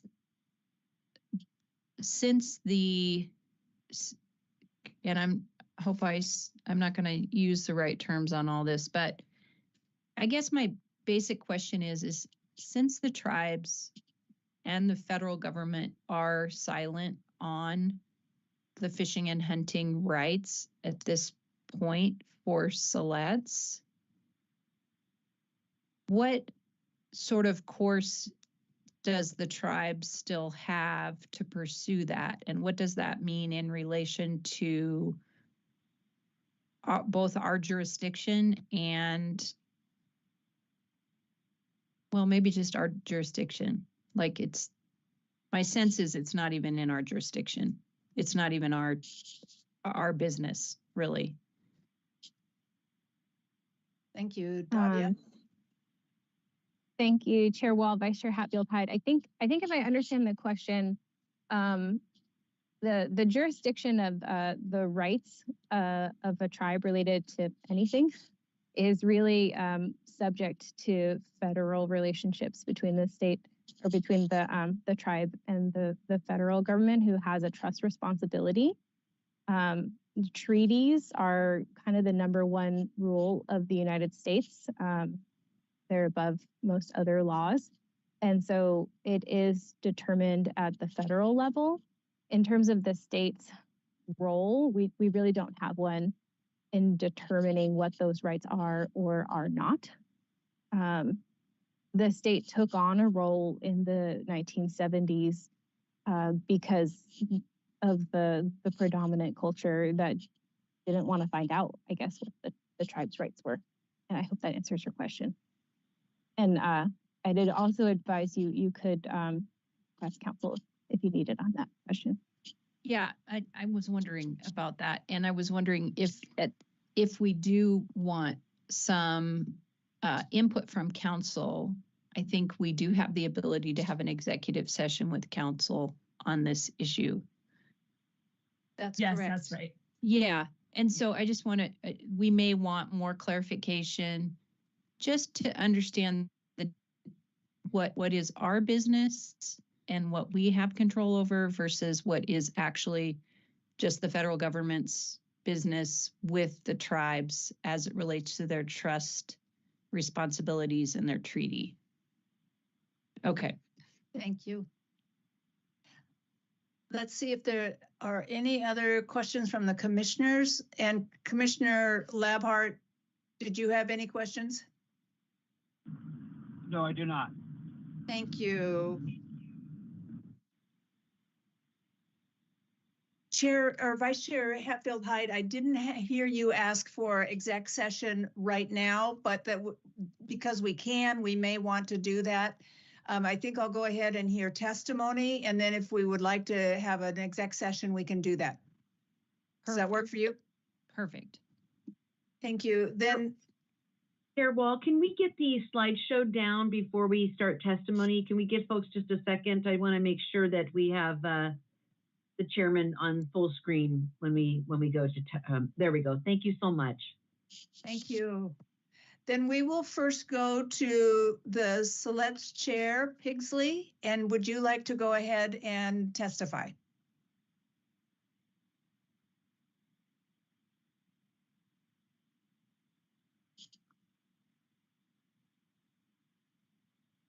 We'll just give her a minute to get the machine working.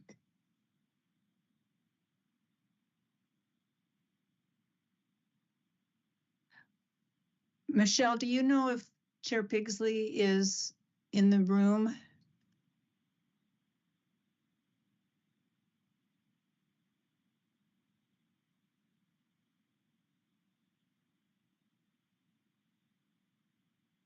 Chair Wall, I don't see her name, but I've got several people from the tribe, so I imagine that she would be joining under one of their names versus her own. Okay, let's wait just a minute to see if the chair comes through on the airwaves. Chair Wall, Vice Chairman Bud Lane, I do see him if he maybe knows if Chair Pigsley's with us. Do you know? I don't know if she's on right now. She indicated she wanted to testify, though. Then why don't we do this? Why don't we go? There are 4 other people who would like to testify, so we could go to the vice chair if you would like to testify, and then we'll go back to the chair and then go through the rest. That works. If you'll introduce yourself, please. All right. My name is Alfred Bud Lane III, and I am Vice Chairman of the Selet's Tribal Council. I live here in Selet's and hunt and fish here in Selet's. I want to thank the commission for holding this hearing, and we've had a long history of working with the state. Davia did a really good job on framing the issues that are confronting us.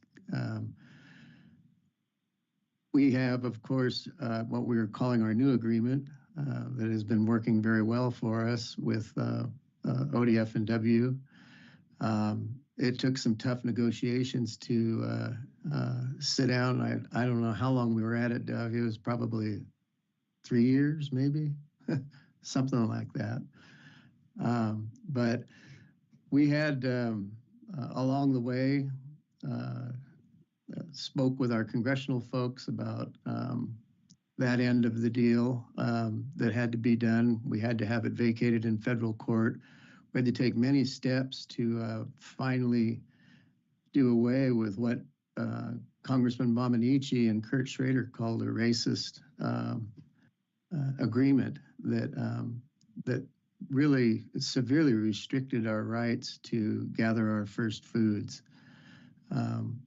When you think about it, those types of things, especially for tribes, it's a sacred thing that's been handed down to us from our ancestors. And we had lived under the consent decree and its restrictions for an awful long time. And due to the good offices of the governor, Governor Kate Brown, we discussed with her the need to replace that agreement, the 1980 agreement, and she agreed to take those steps with us, and so that negotiation went forward. And I'd also like to mention and thank, oh God, I can't remember his name now, Kurt Melcher. Kurt Melcher, thank you. For all of his work that he did in pursuing these agreements and getting them. And also Kurt Schrader for assisting us with, on the congressional end, with getting that language taken out of the Reservation Act that allowed this consent decree to go forward in the first place. I was probably 22 years old when this happened, and I was someone who opposed it in federal court when it was being negotiated. And I was a lifelong opponent of that consent decree agreement. Thought it was something that was forced upon us during a time when the fishing wars were going on in the Northwest, and there was a lot of hostility towards tribes at the time. And to get something passed during that time that was just was almost impossible. But we now have this new agreement that is working very well for us. So we're very thankful for all of the folks that contributed to that and made it possible for us to negotiate it and to go forward with it. So I guess I would answer any questions if I can that anybody might have. Vice Chair Hatfield Hyde, and you're on mute. Thank you. I do have a question for the vice chair. The vice chair has a question for the vice chair. You probably heard my question earlier, and I think I would just like your perspective on the question that I had, which is, it's my understanding that, you know, with your federal trust relationship with the federal government, any issues with the federal government as it relates to your hunting and fishing rights outside of the agreement that you have with Oregon Department of Fish and Wildlife is business that you have with the federal government, not with the state. Is that the case? Yes, we have a relationship with the federal government that predates even the state of Oregon. Our reservation and many of our treaties, our first treaty was in 1853, and the last ones were in 1855. So we were under federal jurisdiction prior to Oregon becoming a state, and that relationship is still maintained. I will say this about the federal relationship. What we expect is not anything more than other tribes do. We would just like to be treated equally as our other tribes are, and have that equality that's afforded all Indian tribes. But yes, there is a federal relationship between the Confederate Tribes of Siletz Indians and the United States. Trust relationship. Yeah, thank you.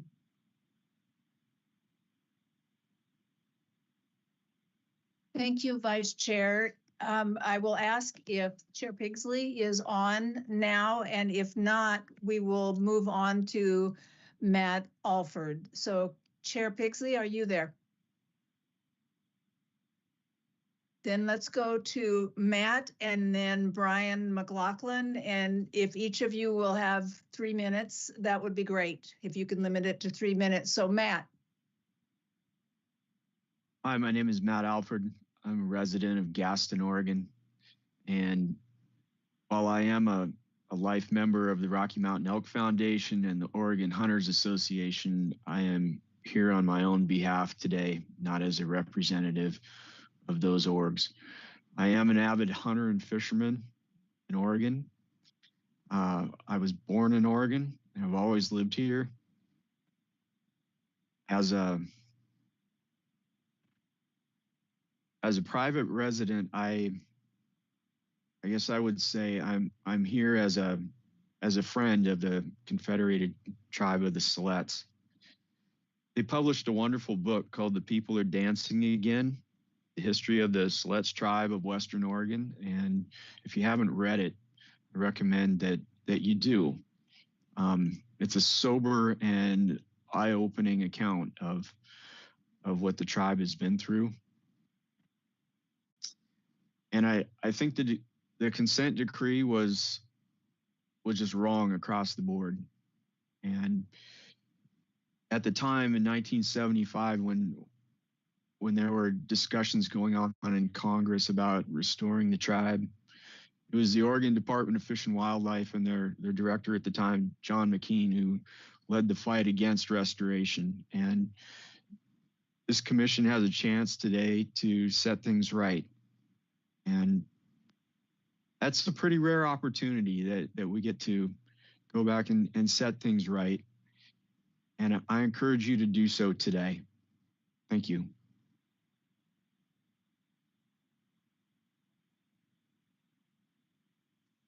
Thank you, Matt. Appreciate your testimony. And we will go on to Brian McLaughlin.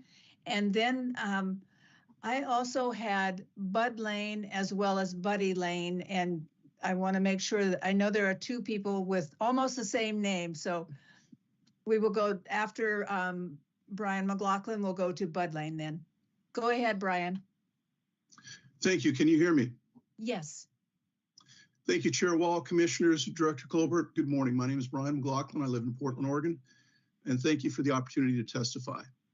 To start, I want to acknowledge how very challenging it is to reconcile the historical injustices to and the present claims of the Selet tribe with the realities of today and the interests of tens of thousands of Oregonians who, like me, deeply value hunting and fishing as a substantial part of our lives, our social connections, family bonds, and our cultures.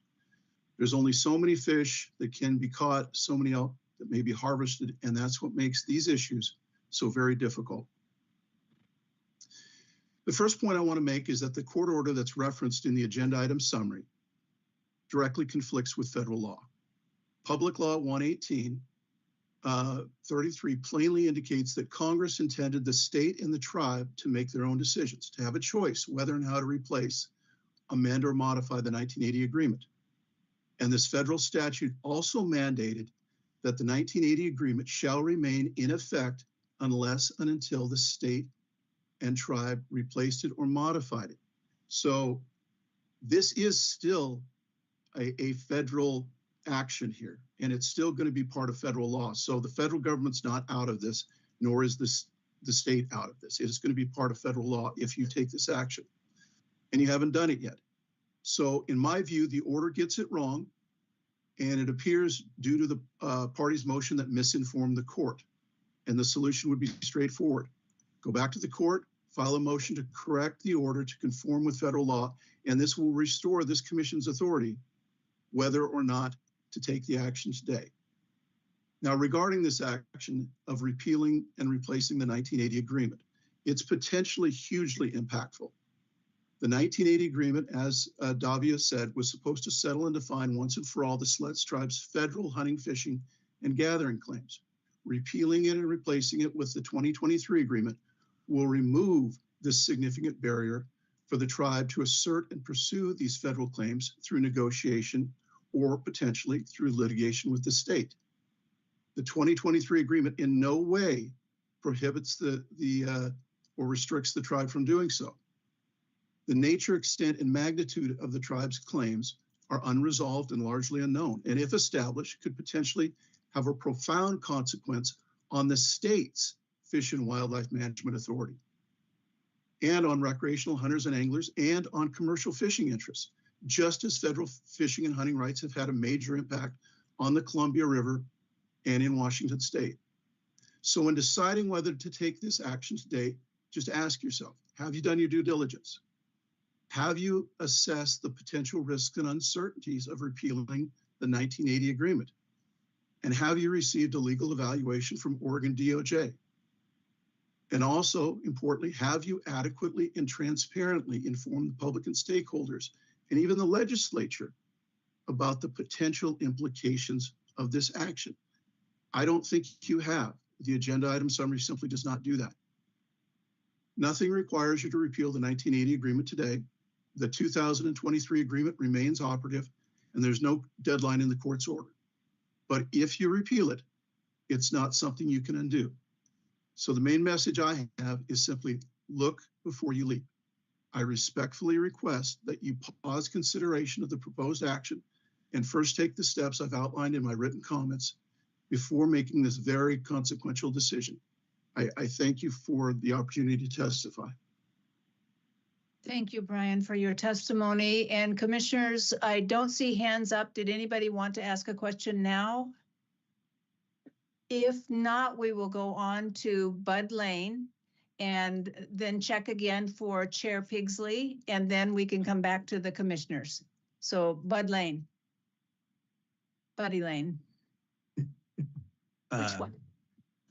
I go by Buddy. My name is Alfred Lane IV, and everyone calls me Buddy. And I am a lifelong resident of Selet, Oregon, with the exception of the time I spent at university in Corvallis. And growing up my life hunting and fishing with my grandparents and my folks and other relatives and friends in our community, both tribal and non-tribal. I've lived my entire life I turned 43 this year. I was born in 1982, so I never knew a time when the consent decree wasn't in effect over Selet's peoples and their, and rights to gather and hunt and fish and provide first foods for themselves and for their families and communities. I just want to thank Davia, and I'm impressed with the overview and the historical background and the background you gave on this issue.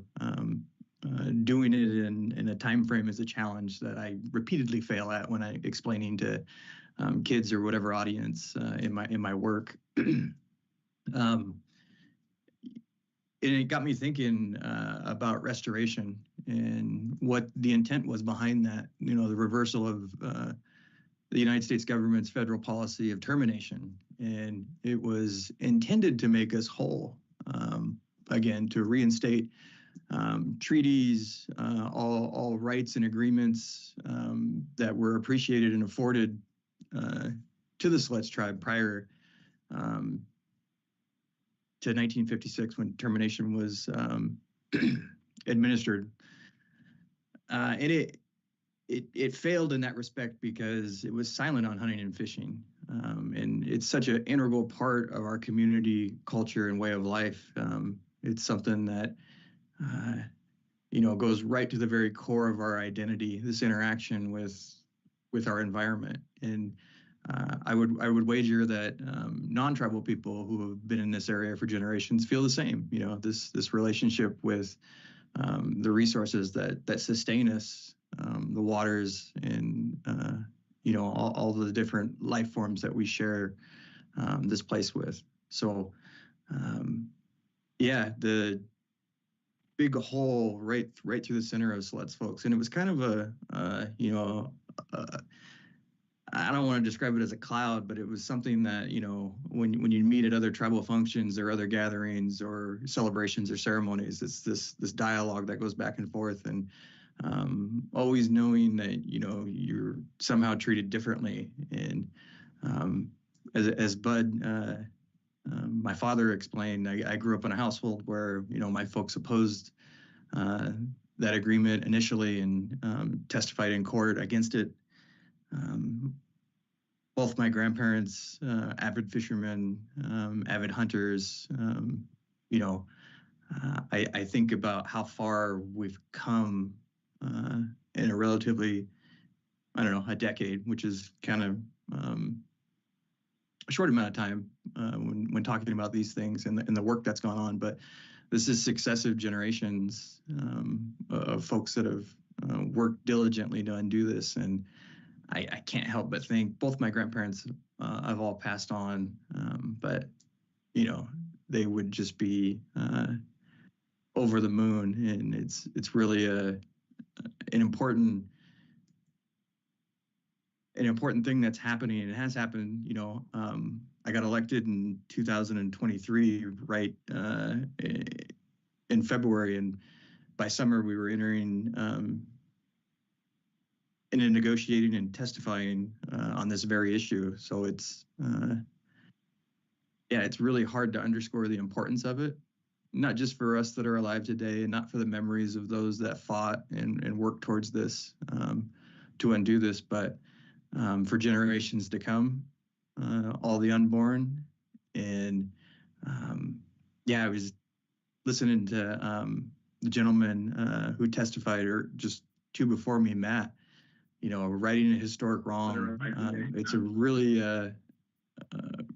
big deal that's been unfolding for the past few years, and it's really hard to understate or to overstate what it means to us, Selet's folks. And I just want to thank all of you for your work meeting us here at this place at this time, and working to correct this historic wrong.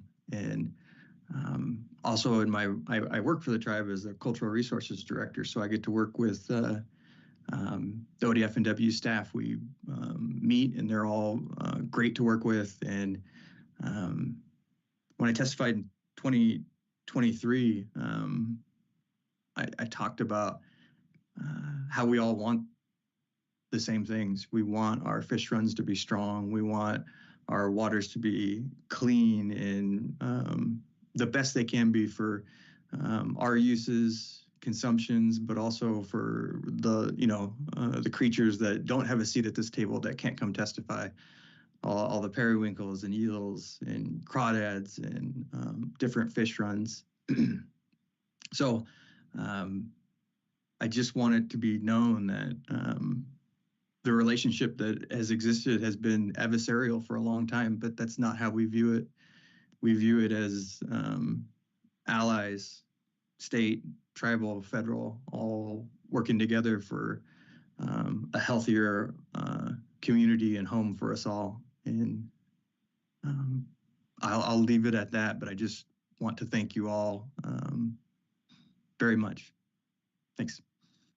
Thank you, Buddy, for your testimony and for all your work over the years on this. Commissioners, are there questions of Buddy? Vice Chair Hatfield-Hyde. I appreciate Buddy's testimony, but I have another question, which is that it's been flagged that that there's a possibility that Craig Dorsey, who is the tribal attorney, is on Chair Wall to speak. There was a little message that came through if we can't get a hold of Chair Pigsley. Yeah. So I just wanted to share that with you if you hadn't seen that message come through. I had not, and I thank you. So we can go to Craig Dorsey, and if you can keep it fairly short, if you will, Craig. Yes, I will. Thank you. Thank you, Chair. First, I want to say I've been in constant contact here with Chair Pigsley by text and phone and email, and she's frustrated for unknown reasons trying to get on, and she's unable to. So I just want to say a couple things. I wanted to respond to Becky's question about tribal federal rights. So the rights are between the tribe and the federal government. We're primarily talking about treaties here, but also some statutes, executive orders and things.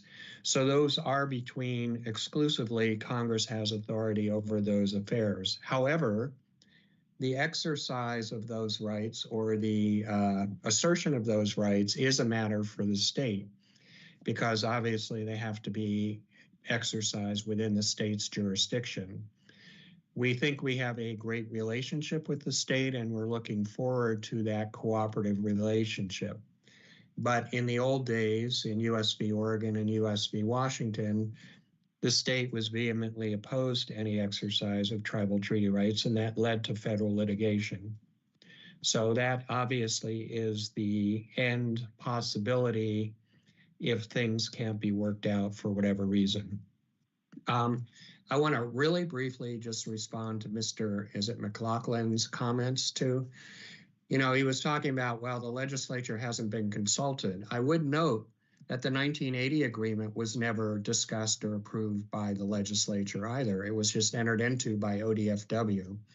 So if one's not appropriate, the other isn't. And I just want to say very briefly, I'm going to go back just for a second here to the Northwest Ordinance of 1787, which still applies in Oregon. It says, the utmost good faith shall always be observed towards the Indians. Their lands and property shall never be taken away from them without their consent, and in their property, rights, and liberty they never shall be invaded or disturbed unless in just and lawful wars.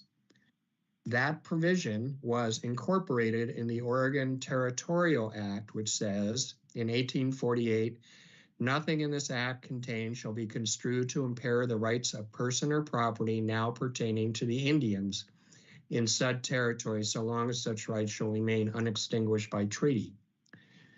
That provision was then incorporated in the Oregon Constitution in Article 13, Section 7, says all laws in force in the territory of Oregon under this Constitution, when this Constitution takes effect, and consistent therewith shall continue in force until altered or repealed. So that's still good law.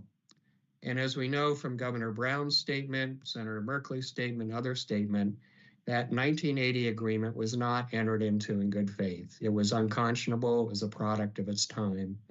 And so my position is the Fish and Wildlife Commission's action today to revoke or rescind that agreement is consistent with that existing law to right a wrong that should never have happened to begin with. I'm glad to answer any questions you might have. Thank you, Mr. Dorsey. Are there questions, commissioners? Seeing none at this point, I would ask if the commissioners have any questions of others, or let's first get questions. And then we'll have comments, including we'll check back on your question, Vice Chair Hatfield-Hyde, about exec session. Commissioner King. Thank you, Chair Wall. I guess this question is for Davia or maybe the lawyer who just spoke. What I'm just trying to understand is, was it ODFW, was it us specifically that created this consent decree that we are now trying to get rid of? And if so, what does it have to do with feds or state if it is simply just us? So that's my question. Chair Wall, Dr. King, thank you for the question. I think fully answering your question is outside my expertise in terms of who all was involved in writing the 1980 agreement. I do have a packet of almost 200 pages that Chairman Pigsley shared with me at the very beginning of our negotiations on the MOA that included letters opposing the tribe's hunting, fishing, trapping, gathering rights in the 70s from the Fish and Wildlife Director. Wasn't a unified agency, I think so. The Fish Director, the Wildlife Director, maybe, from our congressional delegation from the governor's office. In terms of actually drafting the agreement, I don't know. Vice Chairman Lane might know and Craig might know. But in terms of drafting the agreement, it is an agreement between ODFW and the tribe. But I think many hands were involved in crafting the agreement, and then the agreement became a consent decree, which involved the federal government.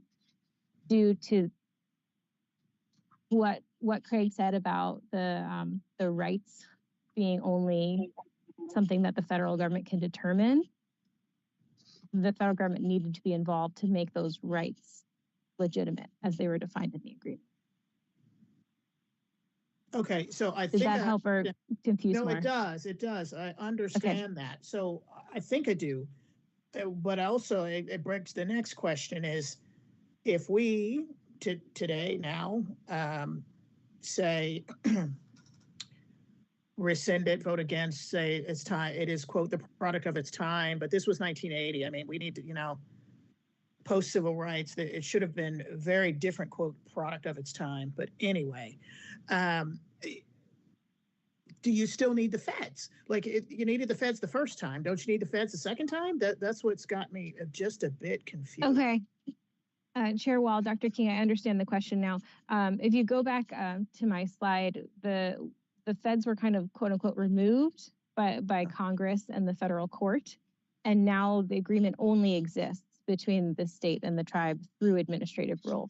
So I guess I'm saying that they've already left the process, and the last step of the process is between the two parties here.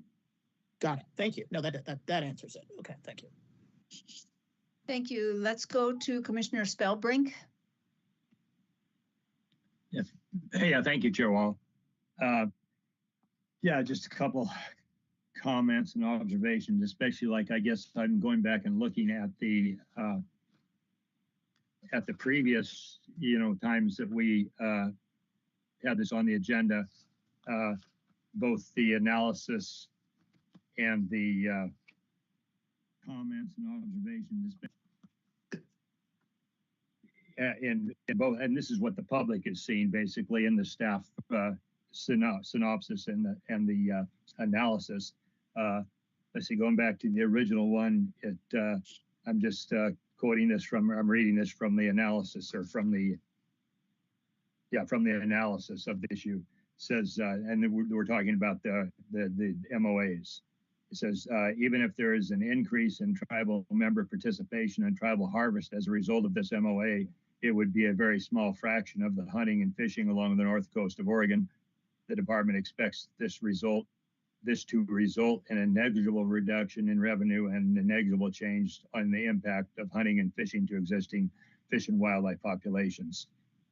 Upon adoption of this MOA, the tribe will develop hunting, fishing, and trapping regulations overseeing take of fish and wildlife by their tribal members that parallel the department's regulations, related Oregon revised statutes, and federal laws that oversee the take of fish and wildlife by the general public. So that was one of the things, the first thing the public saw on that. It said they will develop fishing, hunting, trapping regulations overseeing the take of wildlife by their tribal members that parallel the department's regulations. And then I think then the next meeting we had on it, there was a statement here that, again, that the public saw, that the public is likely to be minimally affected by the proposed rule. It is not anticipated that overall fishing and hunting activities by tribal members will increase as a result of this rule, but it is possible that small reductions in opportunities for the general public to take species with limited population sizes may be created to accommodate tribal activities. And which, you know, I think we all agreed on. Anyway, I guess I'm mentioning that is what the public has seen so far in the department's, analysis. And I guess I would find others to my notes. Anyway, I guess I would ask for, maybe we have tribal members here, just to see if they agree with ODF&W's interpretation and understanding that the 2023 agreement, which I just read about, is intended to be implemented in a manner that results in negligible or at most minor impacts to public recreational hunting and fishing, and that the tribe is committed to the 2023 agreement to define and guide its relationship with the state into the future. Anyway, yeah, maybe they could comment on that. I think that, go ahead. I think that question would go to Bud Lane. I'm Buddy Lane, and I'll field it from Bob. Yeah, so we that short answer, yes, that's a fair reading of it. And I sit on the Natural Resources Committee. I'm the council rep, and we've worked closely with ODF&W staff in formulating seasons for take. And no, we have not seen a giant spike in take or harvest that would be noticed by the public, really. But there is a constant dialogue. When we came up with kind of a plan for implementation, we received feedback from ODF&W, and they explained, kind of what their thinking was, and we made changes to, fall in line with some of that. In regards to seasons, we adopted essentially the state regs for fishing, because that is a little bit more complicated, depending on species and bag limits and such. So really I'll leave it at that, if that answers your question, Bob. Yeah, thank you. I guess that was what I was looking for, was just that the tribe is committed to the design of the 2023 agreement to define the future relationship with the state also. So yes, yep, we are. Chair Wall, if I could just add just a quick reminder, for the agreement, you'll recall that we also have within the agreement, we get harvest data that we look at with the tribe as we're planning each annual season. And from my understanding, the harvest reporting rates amongst the tribe are very high, higher than we actually see in our other harvest areas. So we do get that data annually so that we can work on the next year's setting of the plan. So I just wanted to remind the commission of that. Thank you, Director. That's an important reminder. And just to be clear, you meant that the reporting rate is high, not the, you were talking about the reporting rate, not the harvest rate. Right.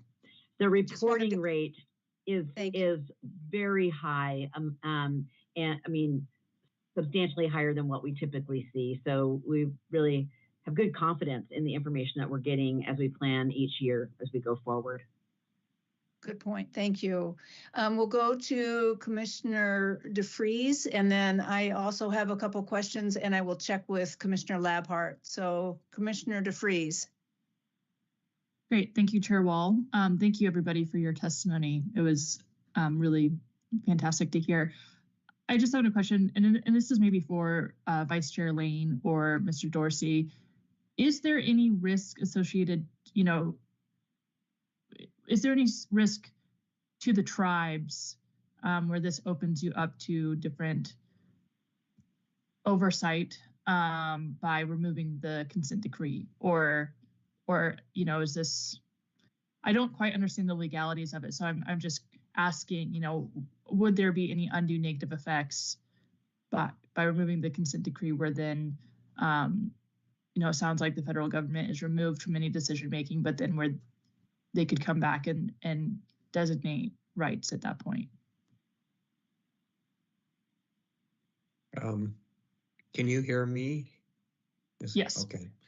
I'll respond to that. I don't think there's any risk. What the federal law did is it removed the United States from the agreement between ODFW and the tribe, that's directly between those two sovereigns.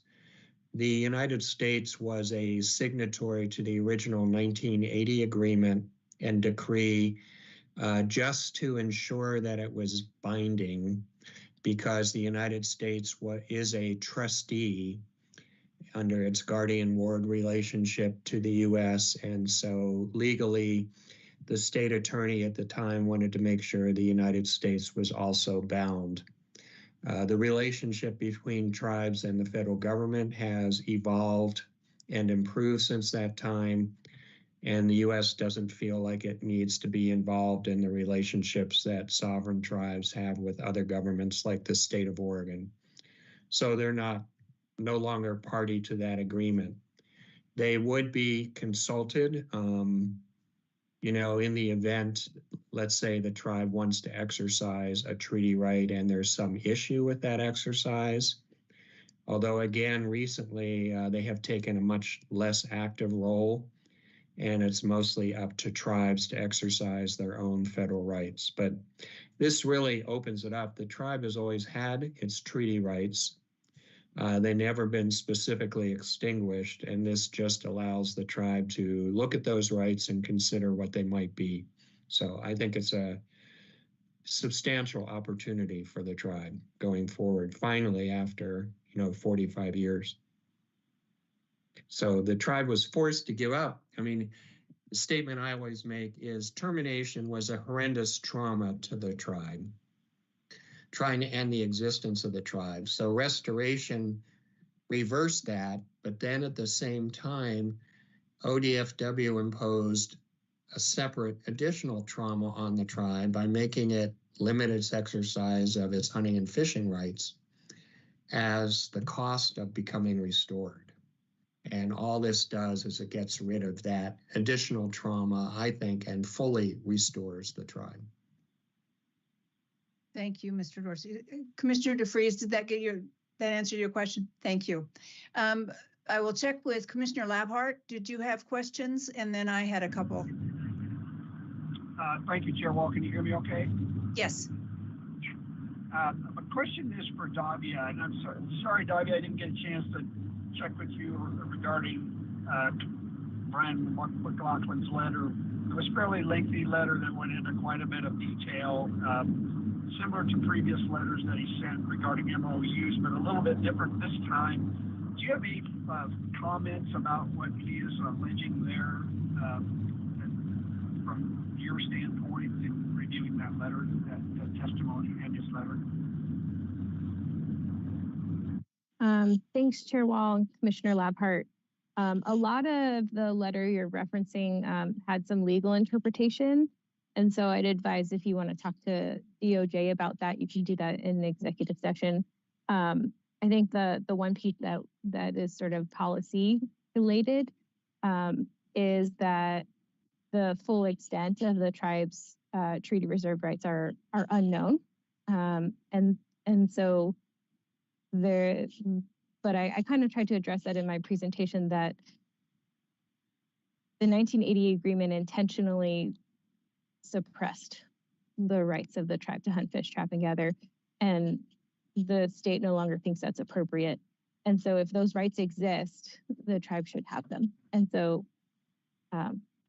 as Vice Chairman said, we intend to work cooperatively moving forward under the 2023 agreement. But there's no longer, if this 1980 agreement is gone, there's no longer a barrier to the tribe having their rights fully determined and adjudicated through court. This is not the pathway anyone intends to take, but it would open that pathway up, which I think Brian's letter points to.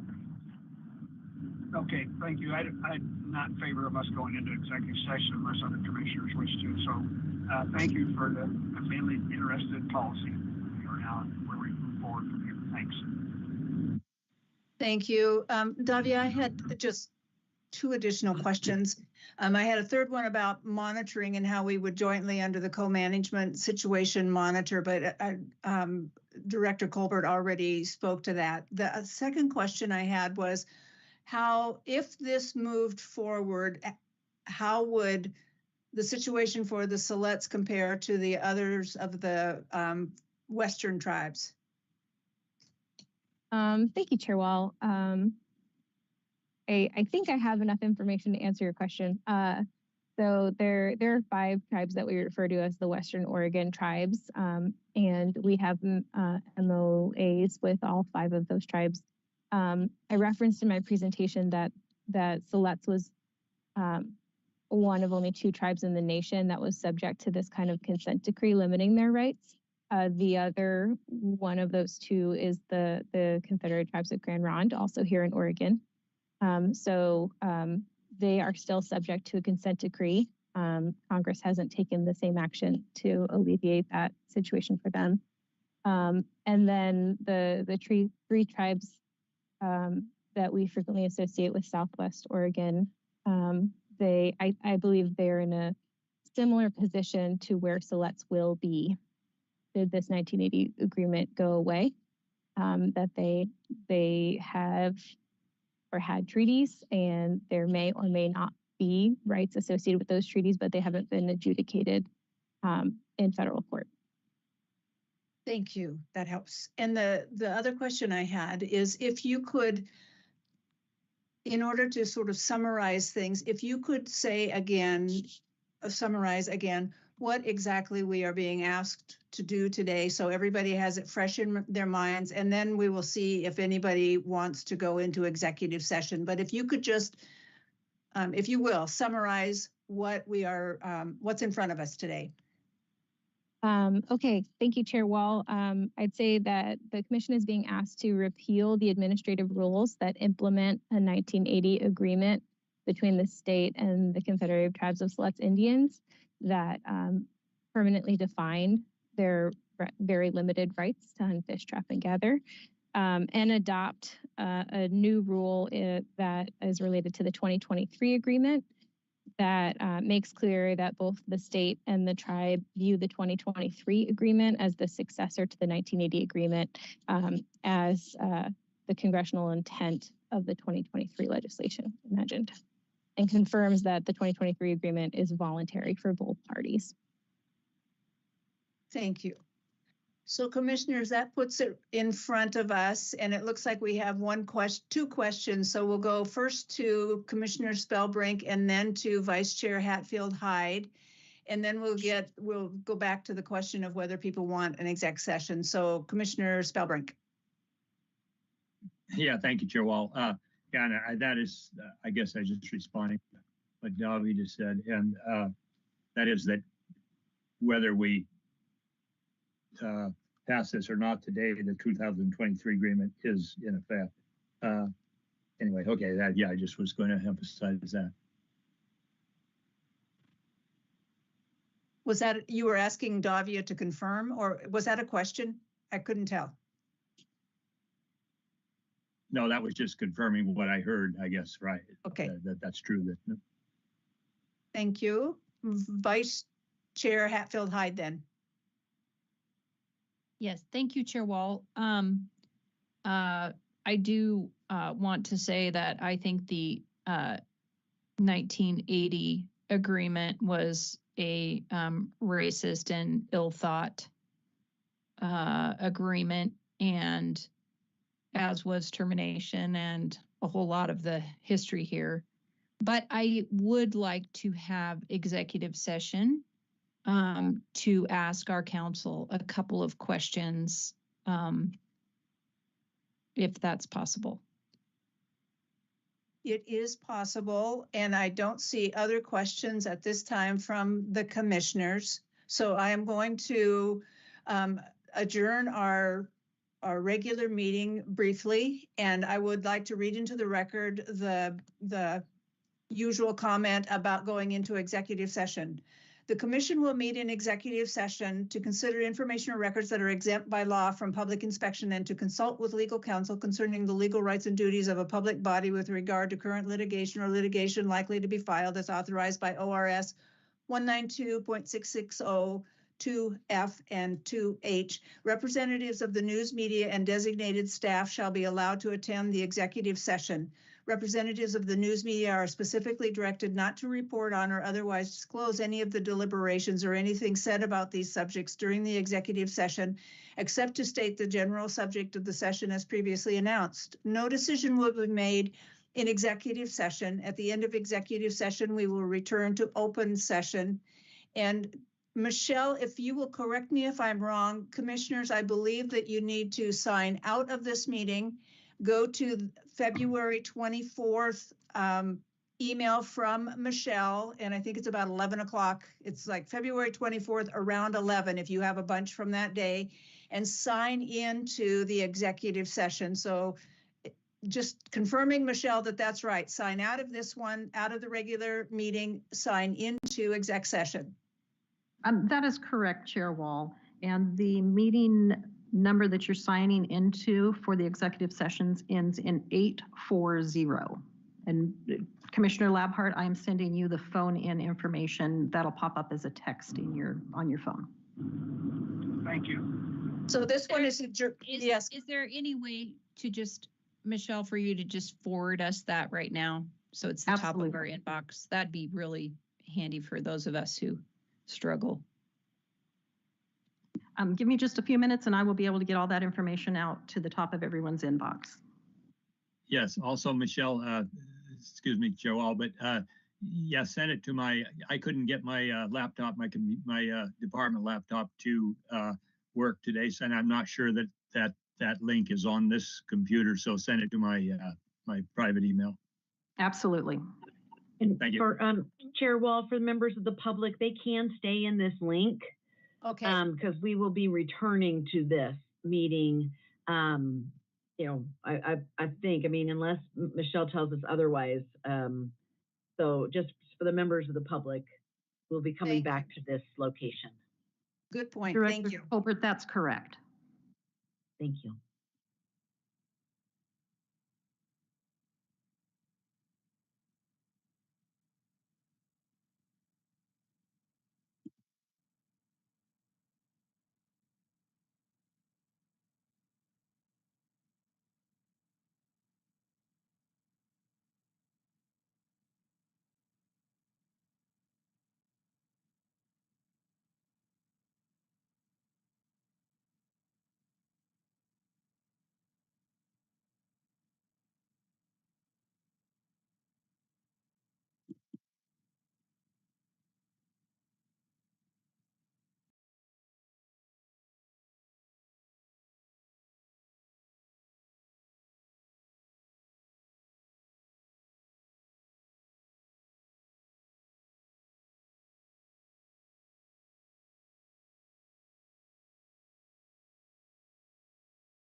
We're just waiting for the rest of the commissioners to make the switch back, folks.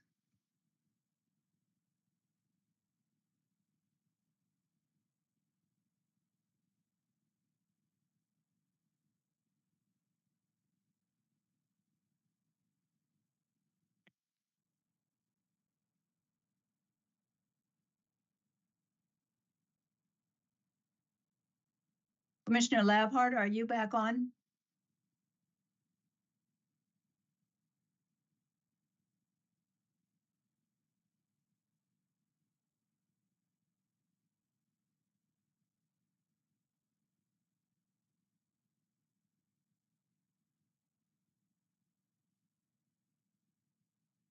Chair Wall, we're still working on getting Commissioner Labhart back connected. Thanks. If you would just let us know when he's there, that's great. And we're also waiting for Commissioner Hatfield-Hyde, so you have a minute.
All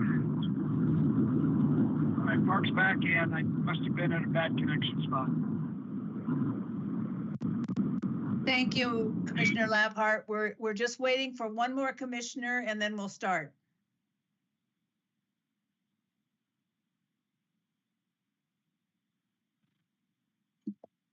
Chair Wall, Yes. while we're waiting for a second here, there's been a suggestion that perhaps we take this vote and then take a quick 30-minute break. Yep. And then come back. About lunch break. Exactly. Does that sound good? It does, and I am looking at that very suggestion myself right now, and yes, that's what we'll do. And I think we're doing fine. We're on track, doing our business and putting our tough stuff first, and here we go. Indeed. I think everybody is back now. So let's see. I'm not seeing, Davia, you're here too, right?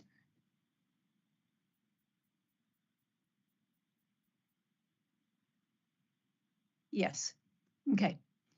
Then commissioners, we have heard testimony. We have heard staff explanation of what's in front of us, and we have heard from, we have gone into executive session for the questions we needed to get answered. I think we will do a brief round of any comments people want to make, and then we'll be ready for a vote on this one. So if there are commissioners who would like to make a very brief comment about this and where your sense of where to go, we can do that, and then we'll go right into a vote.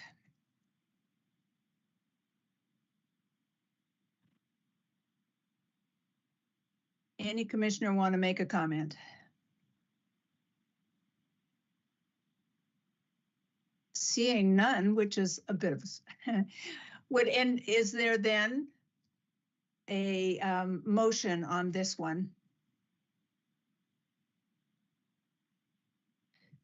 Vice Chair Hatfield-Hyde. I'm comfortable to make a motion. It's just going to take me a second here to pull up my motions and find my glasses.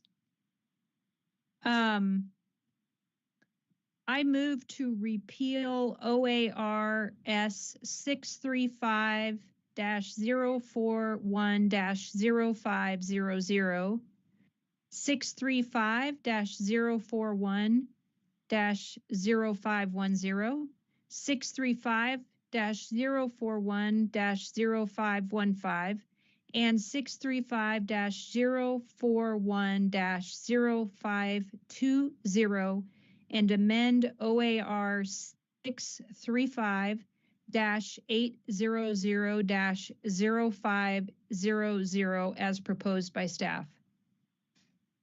Thank you. Is there a second? I will second. Thank you. It's been moved and seconded to repeal OAR 635-041-500 and other OARs as was just read into the record, and amend OAR 635-800-0500 as proposed by staff. Are there any questions or comments? And if not, seeing none, then this will be a roll call vote. And Michelle, if you will call the roll on it. Labhart. Labhart votes yes. Spellbrick. I'll make my comment on the vote here. I'm still a little confused about some of the legal issues that are above my pay grade, but I do extremely value the department's relationship with the tribe, so there's no way I would vote against this. I agree with Buddy Lane in that we're allies, not adversaries, but I'm just going to abstain because of my confusion on some of the legal issues. Thank you. I hear something. Say it again. Did you ask for me? Yes. Yes. Yes. Hall DeFries. Yes. Hatfield Hyde. Yes. Wall. I would like to make just a very quick comment that I think this is an important step that we're addressing, and I appreciate the relationship and the work that we have had under the MOA, and I vote yes. And I think that we have then we have the motion carries with one abstention. So I think that concludes our work on B, with immense thanks to the people who have worked on this for years. This is an important step that we've taken, and we will take a half-hour break now for lunch. And if commissioners will be back at 12:15, we will go into the governance item, and we'll be on this this platform. So thank you all, and thank you to the people who came and testified on this one. We appreciate it very much. Thank you. See you in a half hour.